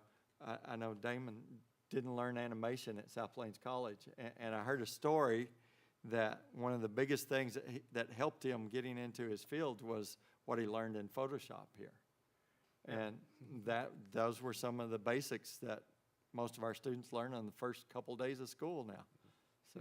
If it makes you feel any better, I think I was one of your web students. So Was it? Yeah. Yeah. Oh, wait. See, You didn't do hey, that bad. maybe I did all right. No, but that learning thing is very true. So even when I went to my next school and was learning animation, a lot of my graphic design, my motion graphics classes there too. Like the instructors would kind of give us the base lesson and stuff, but we had to go and study on our own to learn even beyond that. So a lot of it was self-taught. You know, the teachers basically just kind of watched over us. Like, okay, this is how you do this a little bit more better. Here's how you can use a script to make your animation, you know, automatic, so you don't have to constantly be keyframing every little thing.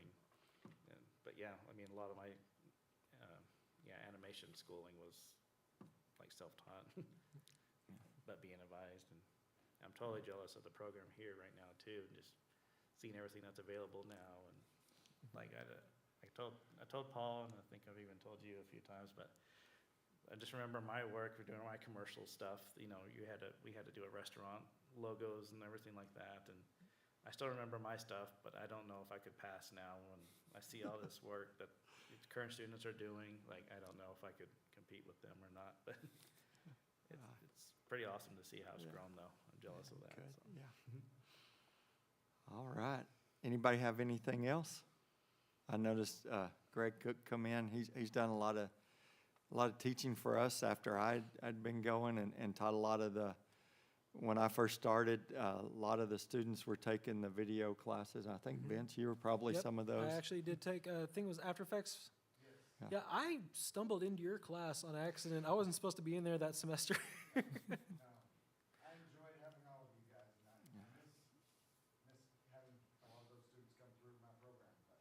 But yeah, all of you guys were wonderful, and I enjoyed getting to work with the graphic arts. I kind of approached my classes a little bit differently whenever I knew you guys were in there.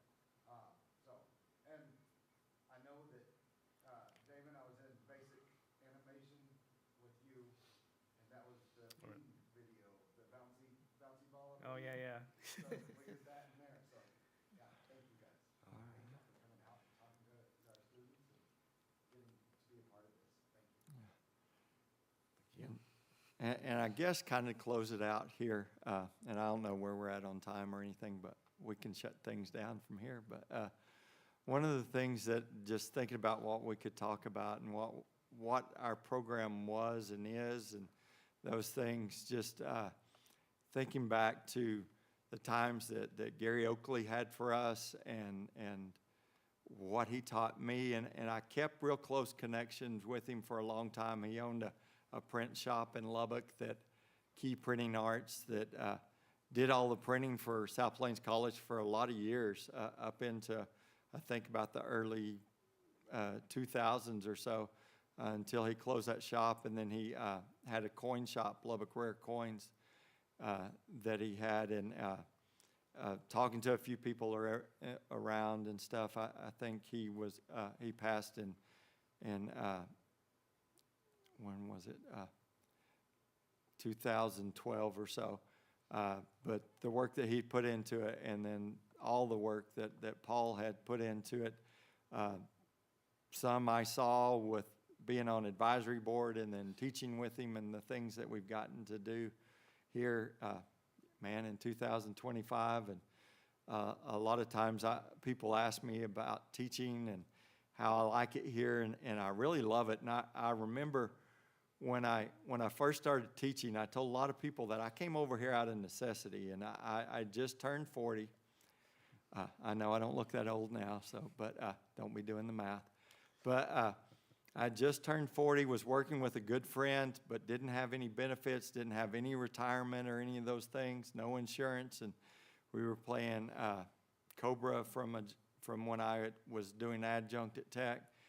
And so just paying a fortune. And so I came over here out of necessity. And now that 18 years now into it, I really don't see myself doing anything else. And hearing success stories from ex-students and seeing what they take from the things that we've put together, and that, when they don't work, I still need to apologize to Russell for making him draw that make that box, but still those things that went into it, and Robert Cloud, which is our 3D web and gaming expert, was in that first class that I taught there. And to them, it was really crazy, because like when Damon was through, they had Paul for everything. And then here was this new cockroach that was trying to be really tough on them and make them do all these new things. And it was crazy.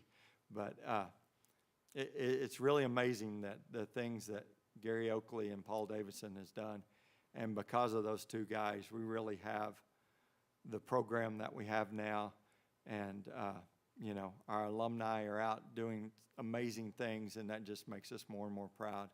And it's good to be part of the creative arts department. I know from being on advisory boards earlier that we were part of with the welding and some of these others, and went through a lot of things. And then Paul got in with Carrie and the group here, and it really works well, and gets us, being with other creatives is a really neat part to be in our department. But thank you guys. Appreciate all your hard work, and just look forward to a lot more here on out. Unless y'all have another word. All right. Thank you. Okay.